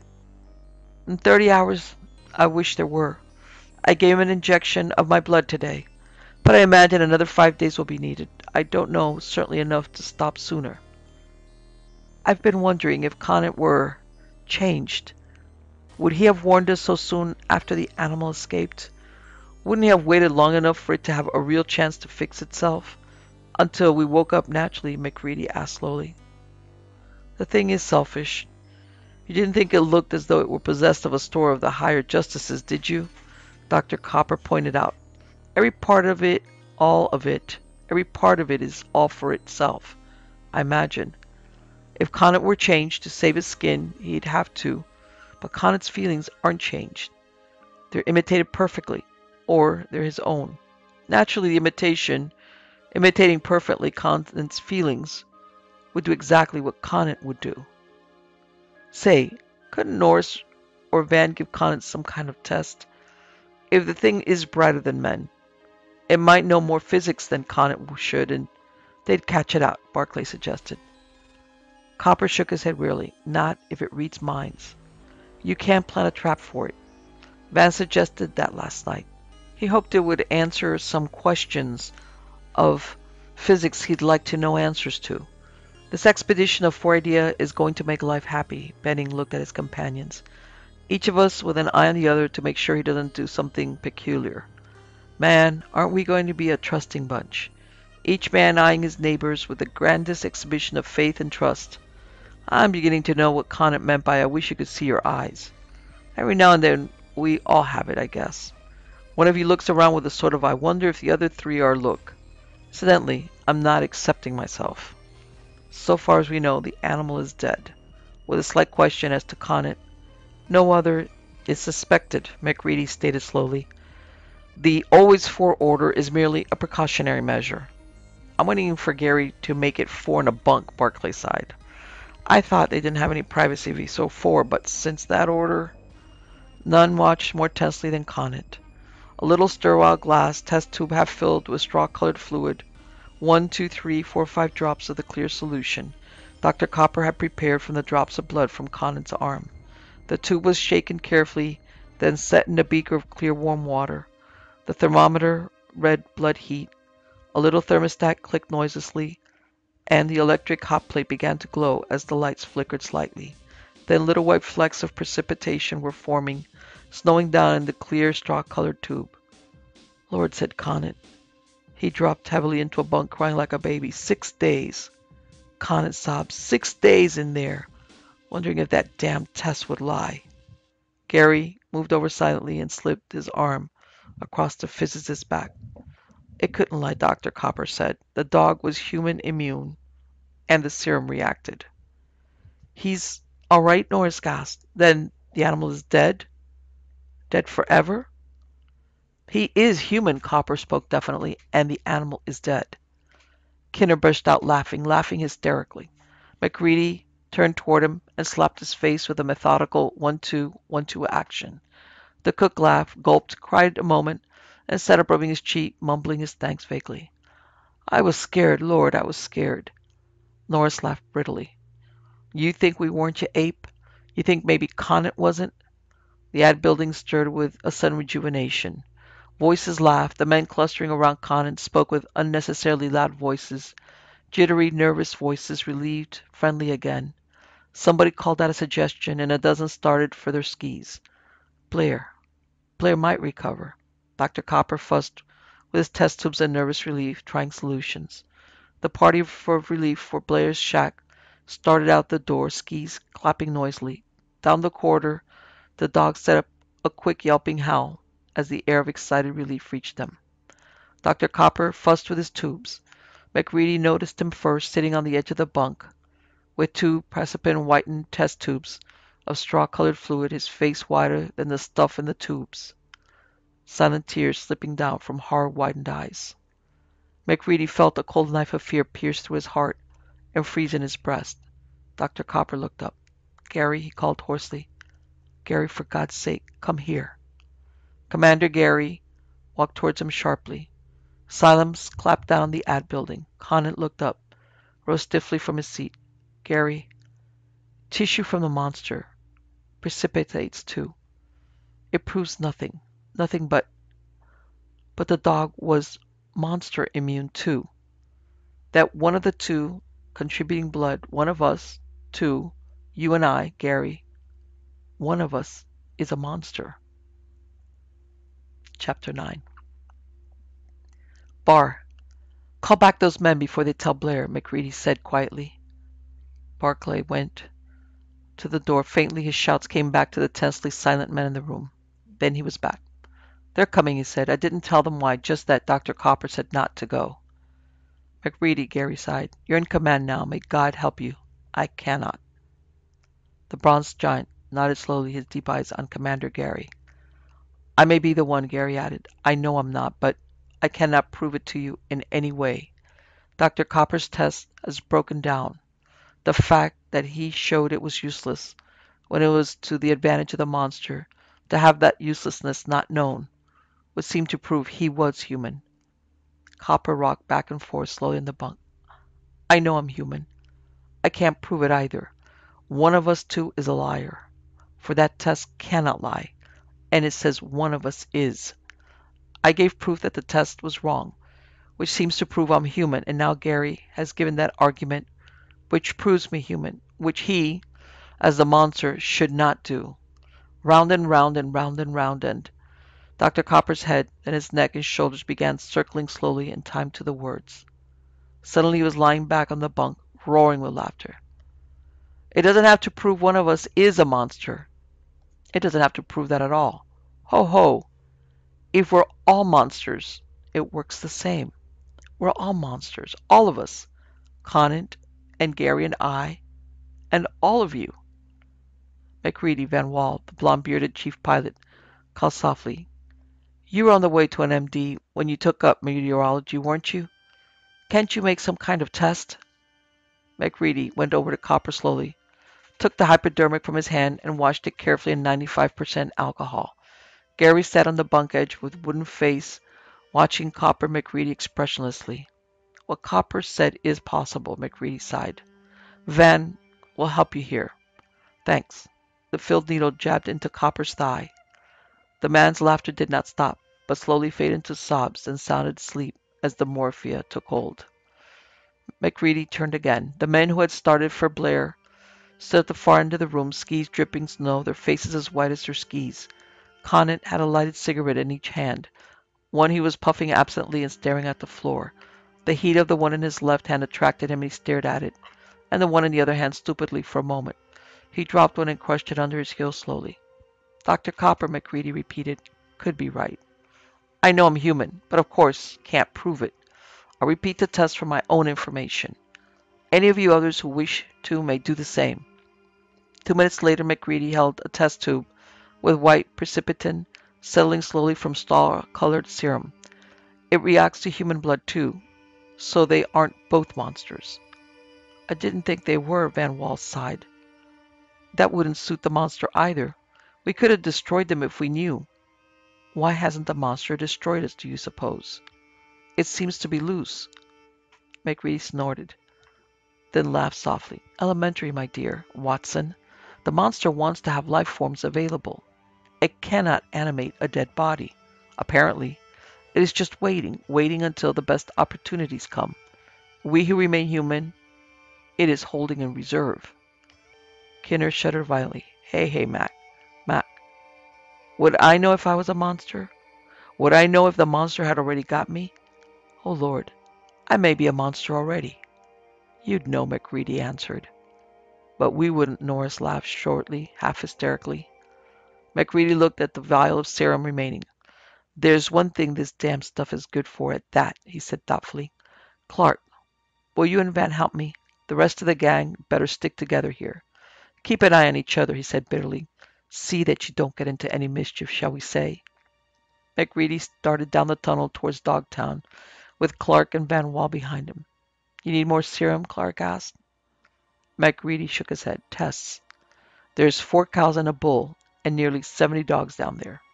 This stuff reacts only to human blood and monsters. McCready came back to the ad building and went silently to the washstand. Clark and Van Wall joined them a moment later. Clark's lips had developed a tic, jerking into sudden, unexpected sneers. What did you do, Conan? Exploded suddenly. More immunizing? Clark snickered and stopped with a hiccup. Immunizing? Ha! Immune, all right. That monster, said Van Wall steadily, is quite logical. Our immune dog was quite all right, and we drew a little more serum for the test. But we won't make any more. Can't? Can't you use one man's blood on another dog? Norris began. There aren't, said McCready softly, any more dogs. Nor cattle, I might add. No more dogs. Benny sat down slowly. They're very nasty when they start changing, Van Wall said precisely. But slow. That electrocution iron you made up, Barclay, is very fast. There's only one dog left. Our immune. The monster left that for us, so we could play with our little test. The rest, he shrugged and dried his hands. The cattle, gulped Kinner. Also, reacted very nicely. They looked funny as hell when they started melting. The beast hasn't any quick escape when it's tied in dog chains or halters, and it had to be to imitate. Kinner stood up slowly. His eyes darted around the room and came to rest horribly quivering on a tin bucket in the galley.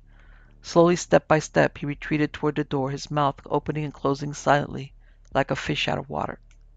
The milk, he gasped. I milked them an hour ago. His voice broke into a scream as he dived through the door. He was out on the ice cap without any windproof or heavy clothing. Van Wall looked after him for a moment thoughtfully. He's probably hopelessly mad, he said at last, but he might be a monster escaping. He hasn't skis. Take a blowtorch in case. The physical motion of the chase helped them, something that needed doing. 3 of the other men were quietly being sick. Norris was lying flat on his back, his face greenish, looking steadily at the bottom of the bunk above him. Mac, how long have the cows been not cows? McCready shrugged his shoulders hopelessly. He went over to the milk bucket and with his little tube of serum went to work on it. The milk clouded, it making certainty difficult. Finally, he dropped the test tube in the stand, shook his head. It tests negatively, which means either they were cows then, or that being perfect imitations, they gave perfectly good milk. Copper stirred restlessly in his sleep, and gave a gurgling cross between a snore and a laugh. Silent eyes fastened on him. Would Morphia, a monster, somebody started to ask. Lord knows, McCready shrugged. It affects every earthly animal I know of. Conan suddenly raised his head. Mac, The dogs must have swallowed pieces of the monster, and the pieces destroyed them. The dogs were where the monster resided. I was locked up. Doesn't that prove? Van Wall shook his head. Sorry proves nothing about what you are. Only proves what you didn't do. It doesn't do that, McGreedy sighed. We are helpless. Because we don't know enough, and so jittery we don't think straight. Locked up. Ever watch a white corpuscle of the blood go through the wall of a blood vessel? No? It sticks out a pseudopod, and there it is on the far side of the wall. Oh, said Van Wall unhappily. The cattle tried to melt down, didn't they? They could have melted down, become just a thread of stuff and leaked under a door to recollect on the other side.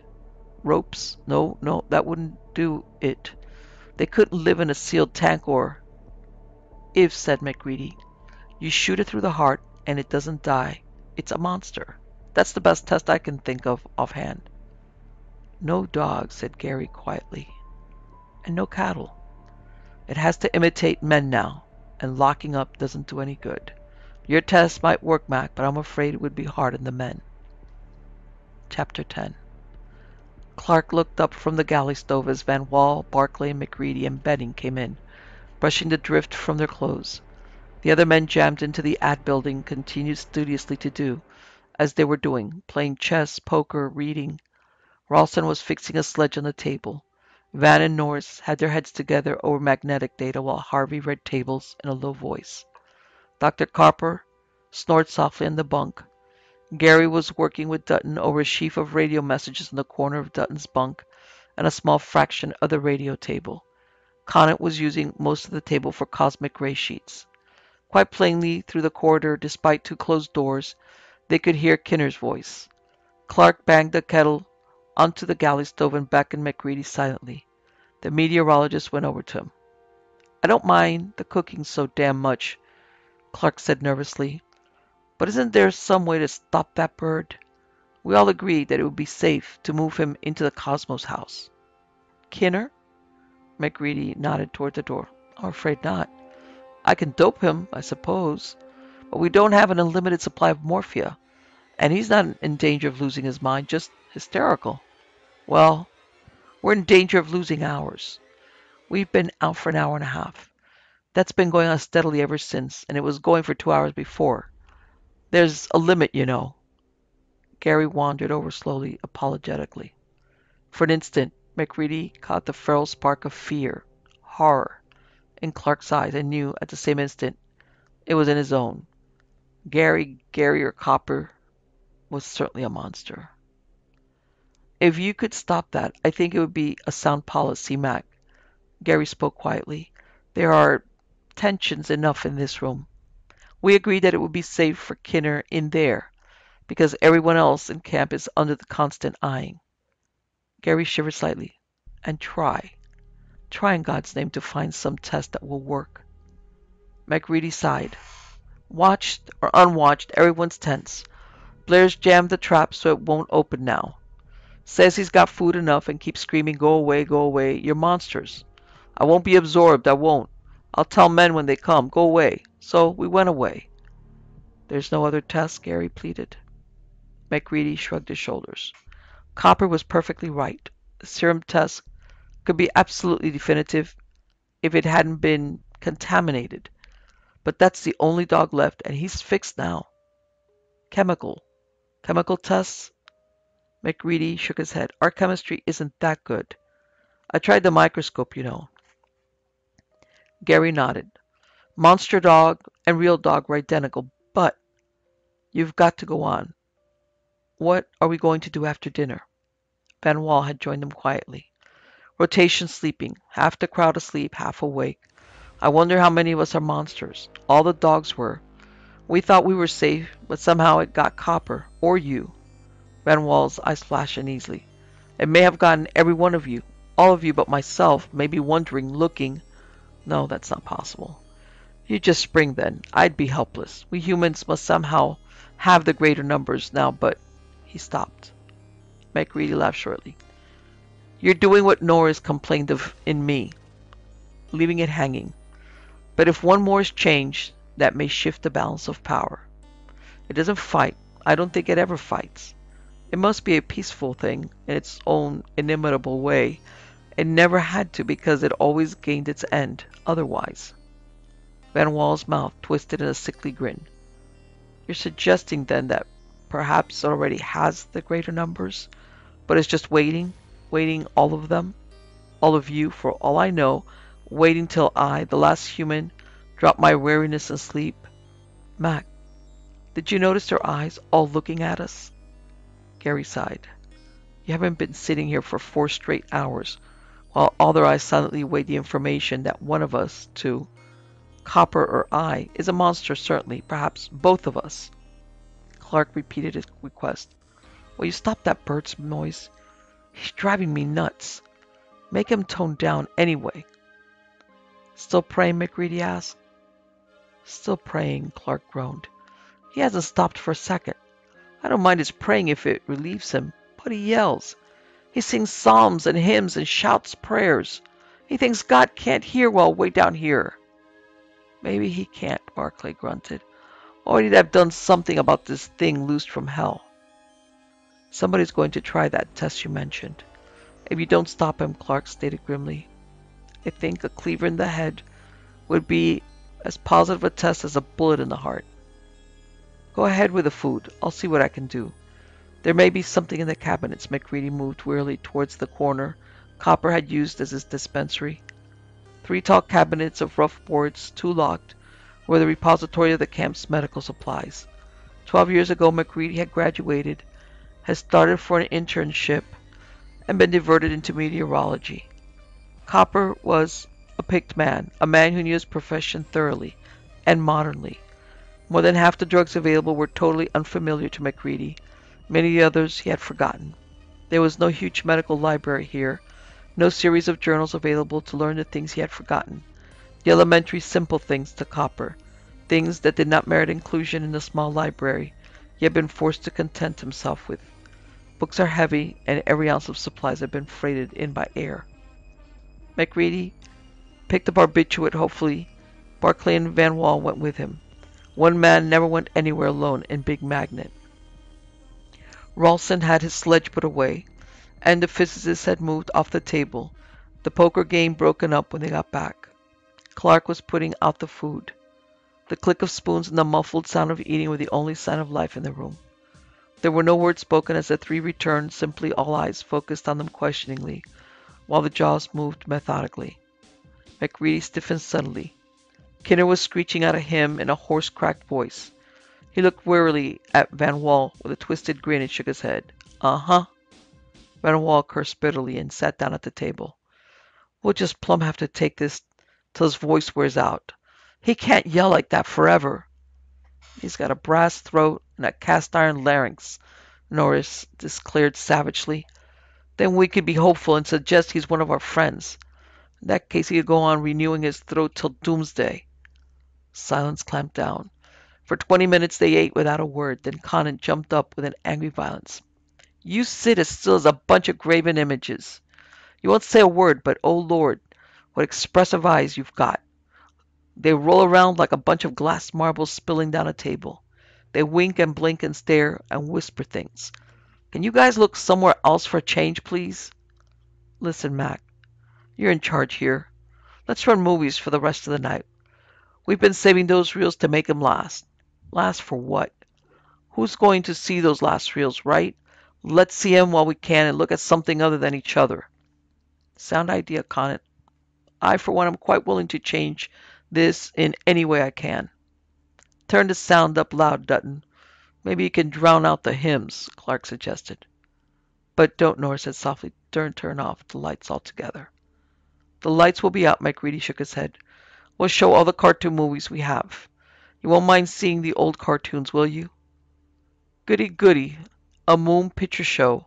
I'm just in the mood. McReady turned to look at the speaker, a lean, lanky New Englander by the name of Caldwell. Caldwell was stuffing his pipe slowly, a sour eye cocked up to McReady. The bronze giant was forced to laugh. Okay, Bart, you win. Maybe we aren't quite in the mood for Popeye and trick ducks, but it's something. Let's play classifications, Caldwell suggested slowly, or maybe you call it Guggenheim, you draw lines on a piece of paper and put down classes of things. Like animals, one for H and one for U and so on, like human and unknown, for instance. I think that would be a hell of a lot better game. Classification, I sort of figure is what we need right now, a lot more than movies. Maybe somebody's got a pencil, then he can draw lines between the U animals and the H animals, for instance. McReady's trying to find that kind of a pencil. Van Wall answered quietly, but we've got three kinds of animals here. You know, one that begins with M, we don't want any more. Mad ones, you mean? Uh-huh. Clark, I'll help you with those pans so we can get our little peep show going. Caldwell got up slowly. Dutton and Barclay and Benning, in charge of the projector and sound mechanism arrangements, went about their jobs silently, while the ad building was cleared and the dishes and pans disposed. McReady drifted over toward Van Wall slowly and leaned back in the bunk beside him. "I've been wondering, Van," he said with a wry grin, "whether or not to report my ideas in advance. I forgot the U animals, as Caldwell named it, could read minds. I have a vague idea of something that might work. It's too vague to bother with, though. Go ahead with your show while I try to figure out the logic of the thing. I'll take this bunk." Van Wall glanced up and nodded.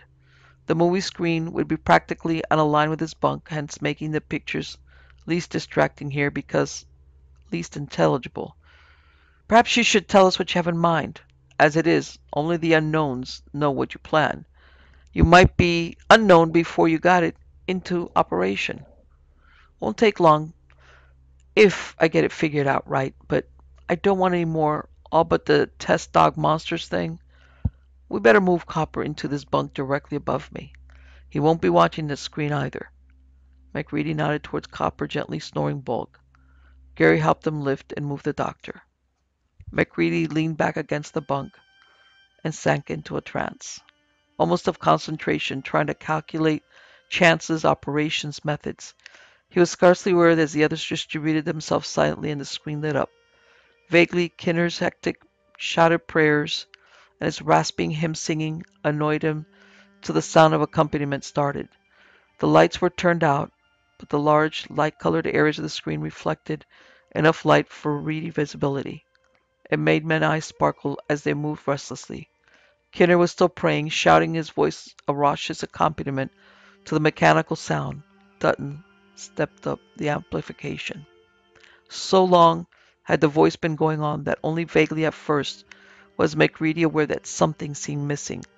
Lying as he was just across the narrow room from the corridor leading to Cosmo's house, Kinner's voice had reached him fairly clearly, despite the sound accompaniment of the pictures. It struck him abruptly that it had stopped. "Dutton, cut that sound," McReady called as he sat up abruptly. The pictures flickered a moment, soundless and strangely futile in the sudden deep silence. The rising wind on the surface above bubbled melancholy tears of sound down the stovepipes. "Kinner stopped," McReady said softly. "For God's sake, start that sound then. He may have stopped to listen," Norris snapped. McReady rose and went down the corridor. Barclay and Van Wall left their places at the far end of the room to follow him. The flickers bulged and twisted on the back of Barclay's gray underwear as he crossed the still functioning beam of the projector. Dutton snapped on the lights and the pictures vanished. Norris stood at the door as McReady had asked. Gary sat down quietly in the bunk nearest the door, forcing Clark to make room for him.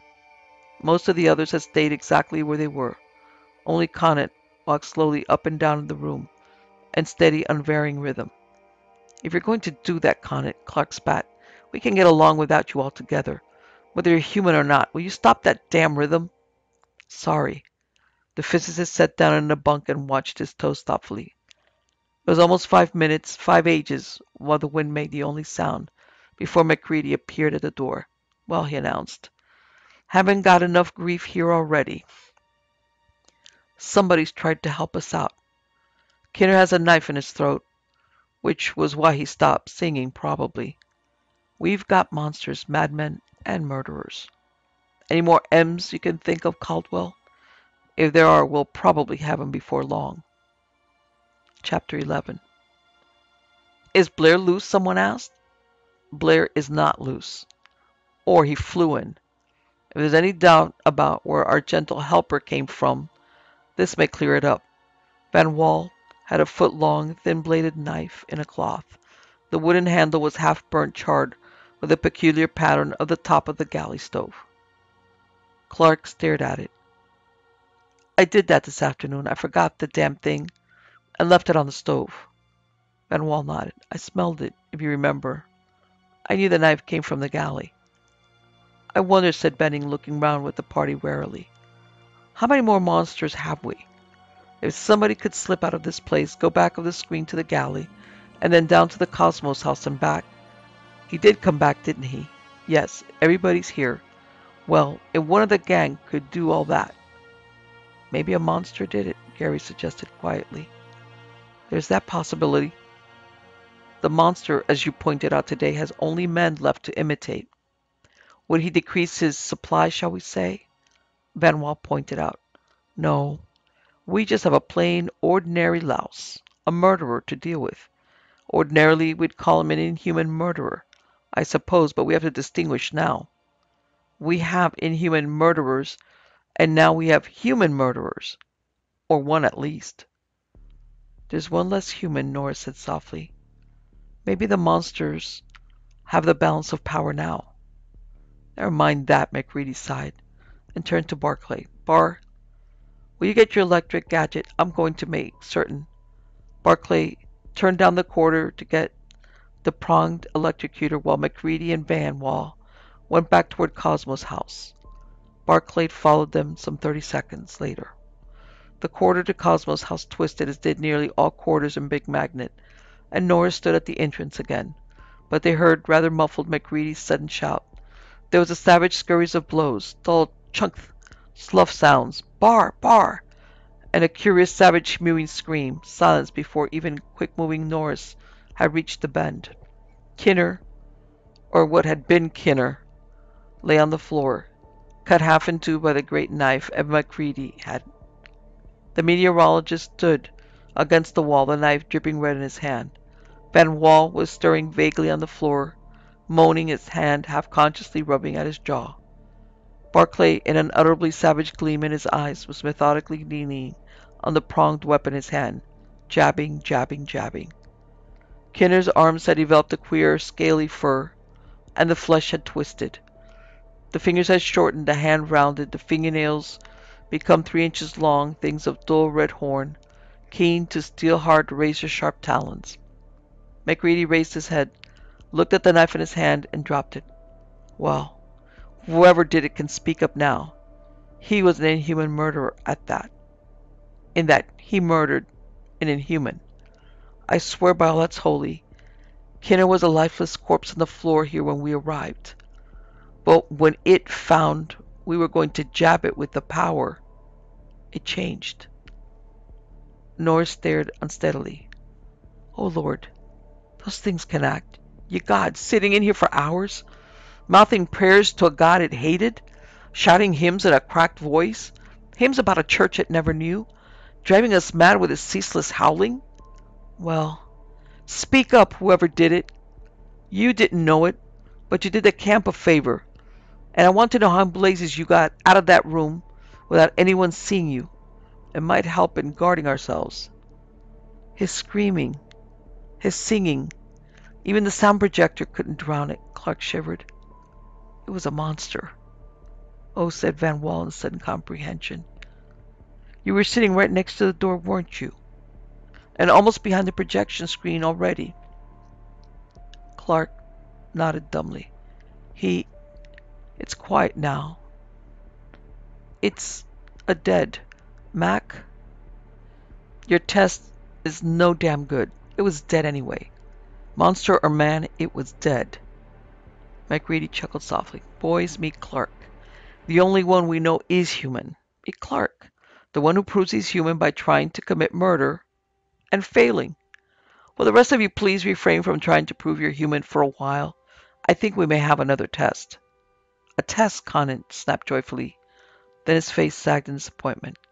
I suppose it's another either way you want it. No, said MacReady steadily. Look sharp and be careful. Come into the ad building. Barclay, bring your electrocutor. And somebody, Dutton, stand with Barclay to make sure he does it.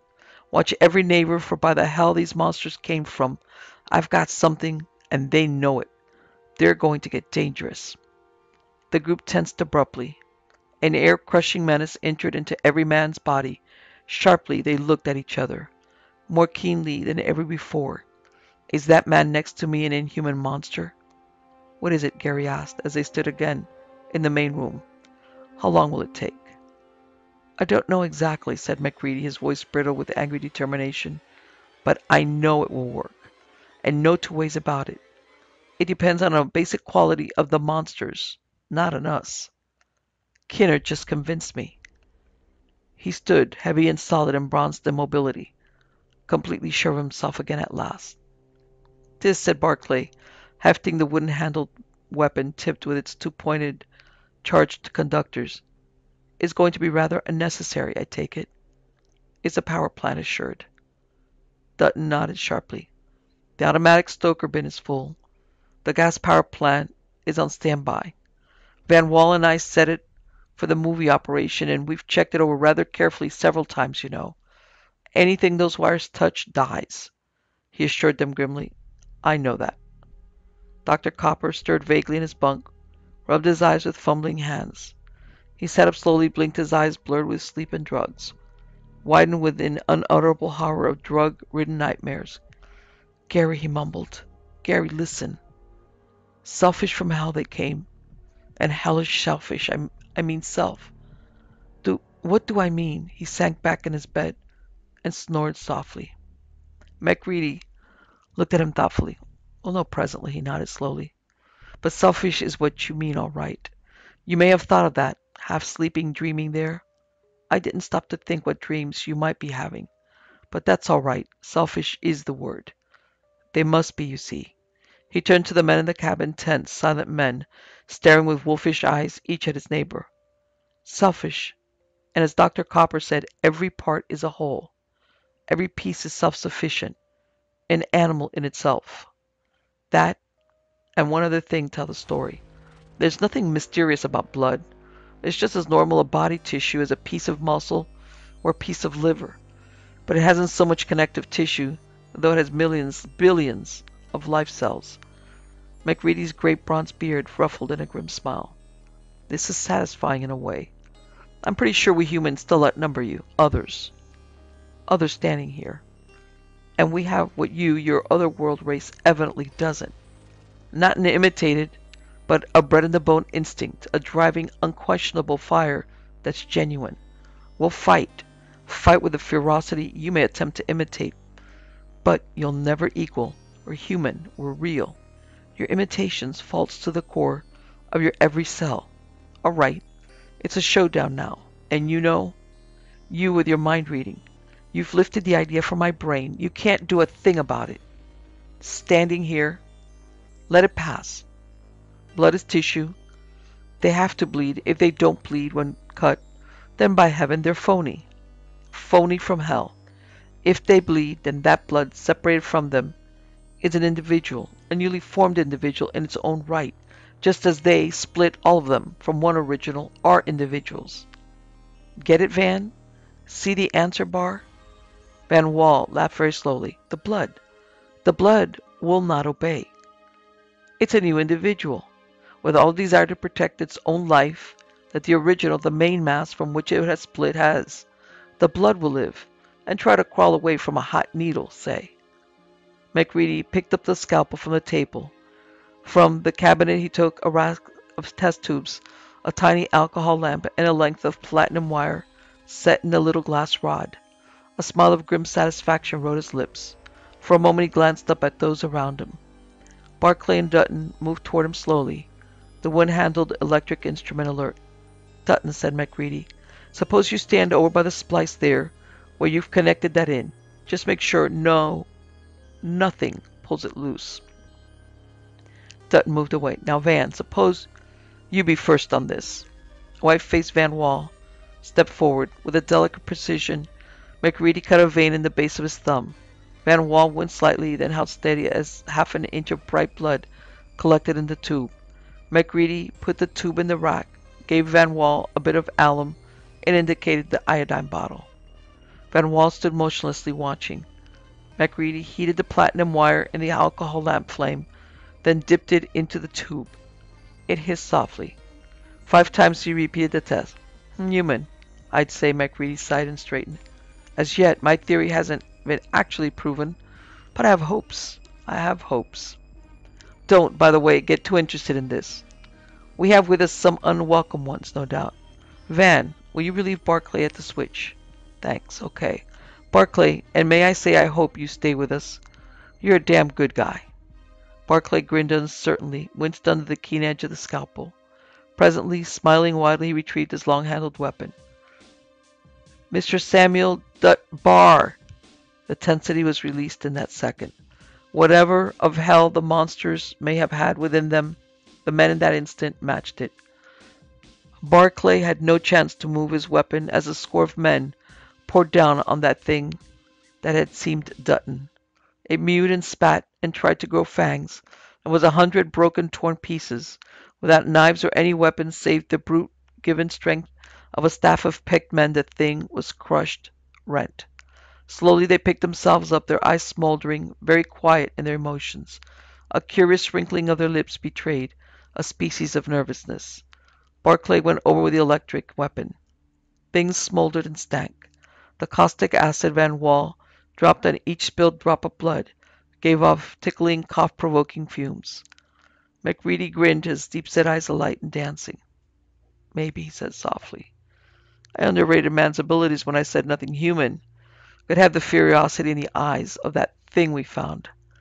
I wish we could have the opportunity to treat in a more benefiting manner these things. Something with boiling oil or melted lead in it, or maybe slow roasting in the power boiler. When I think what a man Dutton was. Never mind. My theory is confirmed by one who knew. Well, Van Wall and Barclay are proven. I think then that I'll try to show you what I already know. That I too am human. MacReady swished the scalpel in absolute alcohol, burned it off the metal blade, and cut the base of his thumb expertly. 20 seconds later, he looked up from the desk at the waiting men. There were more grins out there now, friendly grins, yet withal something else in the eyes. Conant, MacReady laughed softly, was right. The huskies watching that thing in the corridor bend had nothing on you. Wonder why we think only the wolf blood has the right to ferocity. Maybe on spontaneous viciousness a wolf takes hot tops, but after these 7 days, abandon all hope, you wolves who enter here. Maybe we can save time. Conant, would you step for... Again, Barclay was too slow. There were more grins, less tensity still when Barclay and Van Wall finished their work. Gary spoke in a low, bitter voice. Conant was one of the finest men we had here, and 5 minutes ago I'd have sworn he was a man. Those damnable things are more than imitation. Gary shuddered and sat back in his bunk. And 30 seconds later, Gary's blood shrank from the hot platinum wire and struggled to escape the tube. Struggled as frantically as the suddenly feral, red-eyed, dissolving imitation of Gary struggled to dodge the snake-tongue weapon Barclay advanced at him, white-faced and sweating. The thing in the test tube screamed with a tiny, tinny voice as MacReady dropped it into the glowing coal of the galley stove. Chapter 12. The last of it? Dr. Copper looked down from his bunk with bloodshot, saddened eyes. 14 of them? MacReady nodded shortly. In some ways, if only we could have permanently prevented their spreading, I'd like to have even the imitations back. Commander Gary, Conant, Dutton, Clark. Where are they taking those things? Copper nodded to the stretcher Barclay and Norris were carrying out. Outside. Outside on the ice, where they've got 15 smashed crates, half a ton of coal, and presently we'll add 10 gallons of kerosene. We've dumped acid on every spilled drop, every torn fragment. We're going to incinerate those. Sounds like a good plan, Copper nodded wearily. I wonder. You haven't said whether Blair... McGreedy started. We forgot him. We had so much else.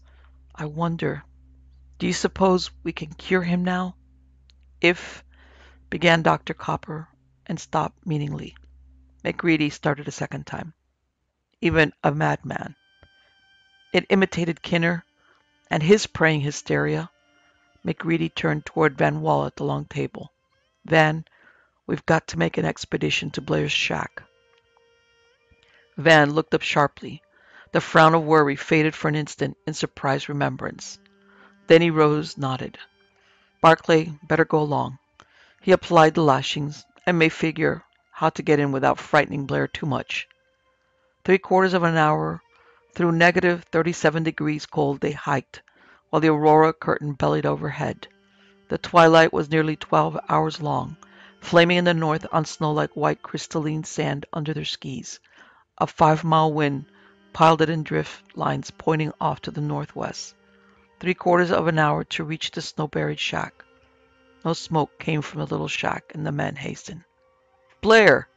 Barclay roared into the wind when he was still 100 yards away. Blair!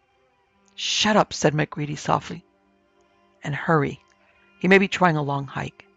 If we have to go after him, no planes, the tractor's disabled. Would a monster have the stamina a man has? A broken leg wouldn't stop it for more than a minute, McGreedy pointed out. Barclay gasped suddenly and pointed aloft. Dim in the twilight sky, a winged thing circled in curves of indescribable grace and ease. Great white wings tipped gently. The bird swept over them in silent curiosity.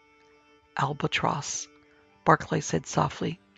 First of the season, and wandering way inland for some reason. If a monster's loose. Norris bent down on the ice and tore hurriedly at his heavy, windproof clothing. He straightened, his cloak flapping open, a grim blue-metalled weapon in his hand. It roared a challenge to the white silence of Antarctica. The thing in the air screamed hoarsely. Its great wings worked frantically as a dozen feathers floated down from its tail. Norris fired again. The bird was moving swiftly now, but in an almost straight line of retreat. It screamed again. More feathers dropped, and with beating wings, it soared behind a ridge of pressure ice to vanish. Norris hurried after the others. It won't come back, he panted. Barclay cautioned him to silence, pointing. A curiously, fiercely blue light beat out from the cracks of the shack's door. A very low, soft humming sounded inside.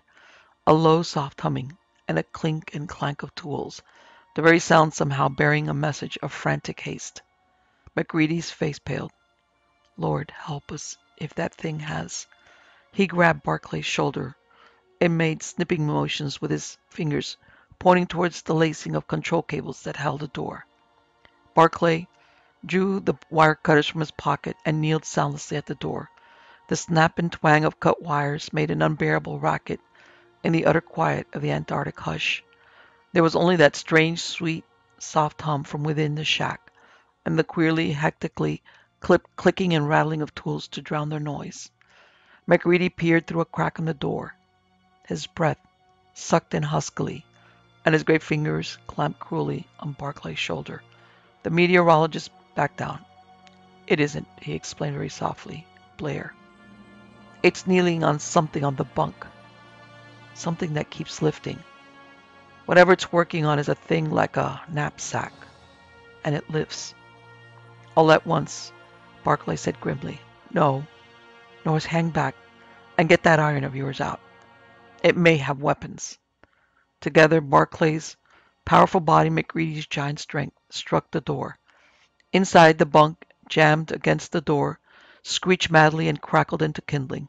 The door flung down with broken hinges. The patched lumber of the doorpost dropped inward. Like a blue rubber ball, a thing bounced up. One of its 4 tentacle-like arms looped out like a striking snake. In a 7-tentacled hand, a 6-inch pencil of winking, shining metal glinted and swung upward to face them. Its line-thin lips twitched back from snake fangs in a grin of hate, red eyes blazing. Norris's revolver thundered in the confined space. The hate-washed face twitched in agony, the looping tentacles snatched back. The silvery thing in its hand, a smashed ruin of metal, The seven-tentacled hand became a mass of mangled flesh, oozing greenish yellow ichor. The revolver thundered 3 times more. Dark holes drilled each of the 3 eyes before Norris hurled the empty weapon against its face. The thing screamed in feral hate, a lashing tentacle wiping at blinded eyes. For a moment it crawled on the floor, savage tentacles lashing out, the body twitching. Then it staggered up again, blinded eyes working, boiling hideously, the crushed flesh slowing away in sodden gobbets. Barclay lurched to his feet and drove forward with an ice axe. The flat of the weighty thing crushed against the side of the head. Again the unkillable monster went down. The tentacles lashed out, and suddenly Barclay felt his feet in the grip of a living, livid rope. The thing dissolved as he held it, a white-hot band that ate into the flesh of his hands like living fire. Frantically he tore the stuff from him, held his hands where they could not be reached. The blind thing felt and ripped at the tough, heavy, windproof cloth, seeking flesh, flesh it could convert. The huge blowtorch MacReady had brought coughed solemnly. Abruptly it rumbled disapproval throatily. Then it laughed gurglingly and thrust out a blue-white 3-foot tongue. The thing on the floor shrieked, flailed out blindly with tentacles that writhed and withered in the bubbling wrath of the blowtorch. It crawled and turned on the floor, it shrieked and hobbled madly. But always MacReady held the blowtorch on the face, the dead eyes burning and bubbling uselessly. Frantically the thing crawled and howled. A tentacle sprouted a savage talon and crisped in the flame. Steadily MacReady moved with a planned grim campaign. Helpless, maddened, the thing retreated from the grunting torch, the caressing, licking tongue. For a moment it rebelled, squalling in inhuman hatred for the touch of icy snow. Then it fell back before the charring breath of the torch, the stench of its flesh bathing it. Hopelessly it retreated on and on across the Antarctic snow. The bitter wind swept over it, twisting the torch tongue. Vainly it flopped, a trail of oily, stinking smoke bubbling away from it. MacReady walked back toward the shack silently. Barclay met him at the door. No more, the jet meteorologist asked grimly. Barclay shook his head. No more. It didn't split. It had other things to think about, MacReady assured him. When I left it, it was a glowing coal. What was it doing? Norris laughed shortly. Wise boys we are. Smash magnetos so planes won't work. Rip the boiler tubing out of the tractors. And leave that thing alone for a week in the shack. Alone and undisturbed. MacReady looked then at the shack more carefully. The air, despite the ripped door, was hot and humid. On a table at the far end of the room rested a thing of coiled wires and small magnets, glass tubing and radio tubes. At the center, a block of rough stone rested. From the center of the block came the light that flooded the place, the fiercely blue light, bluer than the glare of an electric arc, and from it came the sweetly soft hum. Off to one side was another mechanism of crystal glass, blown with an incredible neatness and delicacy, metal plates and a queer shimmery sphere of insubstantiality. What is that? MacReady moved nearer. Morris grunted. Leave it for investigation, but I can guess pretty well. That's atomic power. That stuff to the left, that's a neat little thing for doing what men have been trying to do with 100-ton cyclotrons and so forth. It separates neutrons from heavy water, which he was getting from the surrounding ice. Where did he get all? Oh, of course. A monster couldn't be locked in or out. He's been through the apparatus caches. MacReady stared at the apparatus. Lord, what minds that race must have. The shimmery sphere, I think it's a sphere of pure force. Neutrons can pass through any matter, and he wanted a supply reservoir of neutrons. Just project neutrons against silica, calcium, beryllium, almost anything, and the atomic energy is released. That thing is the atomic generator. MacReady plucked the thermometer from his coat. It's 120 degrees in here despite the open door. Our clothes have kept the heat out to an extent, but I'm sweating now. Norris nodded. The light's cold. I've found that, but it gives off heat to warm the place through the coil. He had all the power in the world. He could keep it warm and pleasant as his race thought of warmth and pleasantness. Did you notice the light, the color of it? MacReady nodded. Beyond the stars is the answer. From beyond the stars. From a hotter planet that circled a brighter, bluer sun they came. MacReady glanced out the door towards the blasted, smoke-stained trail that flopped and wandered blindly off across the drift. There won't be any more coming, I guess. Sheer accident it landed here, and that was 20 million years ago. What did it do all that for? He nodded towards the apparatus. Barclay laughed softly. Did you notice what it was working on when we came? Look. He pointed toward the ceiling of the shack. Like a knapsack made of flattened coffee tins, with dangling cloth straps and leather belts, the mechanism clung to the ceiling. A tiny glaring heart of supernal flame burned in it, yet burned through the ceiling wood without scorching it. Barclay walked over to it, grasped two of the dangling straps in his hand, and pulled it down with an effort. He strapped it about his body. A slight jump carried him in a weirdly slow arc across the room. Anti-gravity, said MacReady softly. Anti-gravity, Norris nodded. Yes, we had 'em stopped, with no planes and no birds. The birds hadn't come, but they had coffee tins and radio parts and glass in the machine shop at night, and a whole week all to itself. America in a single jump, with anti-gravity powered by the atomic energy of matter.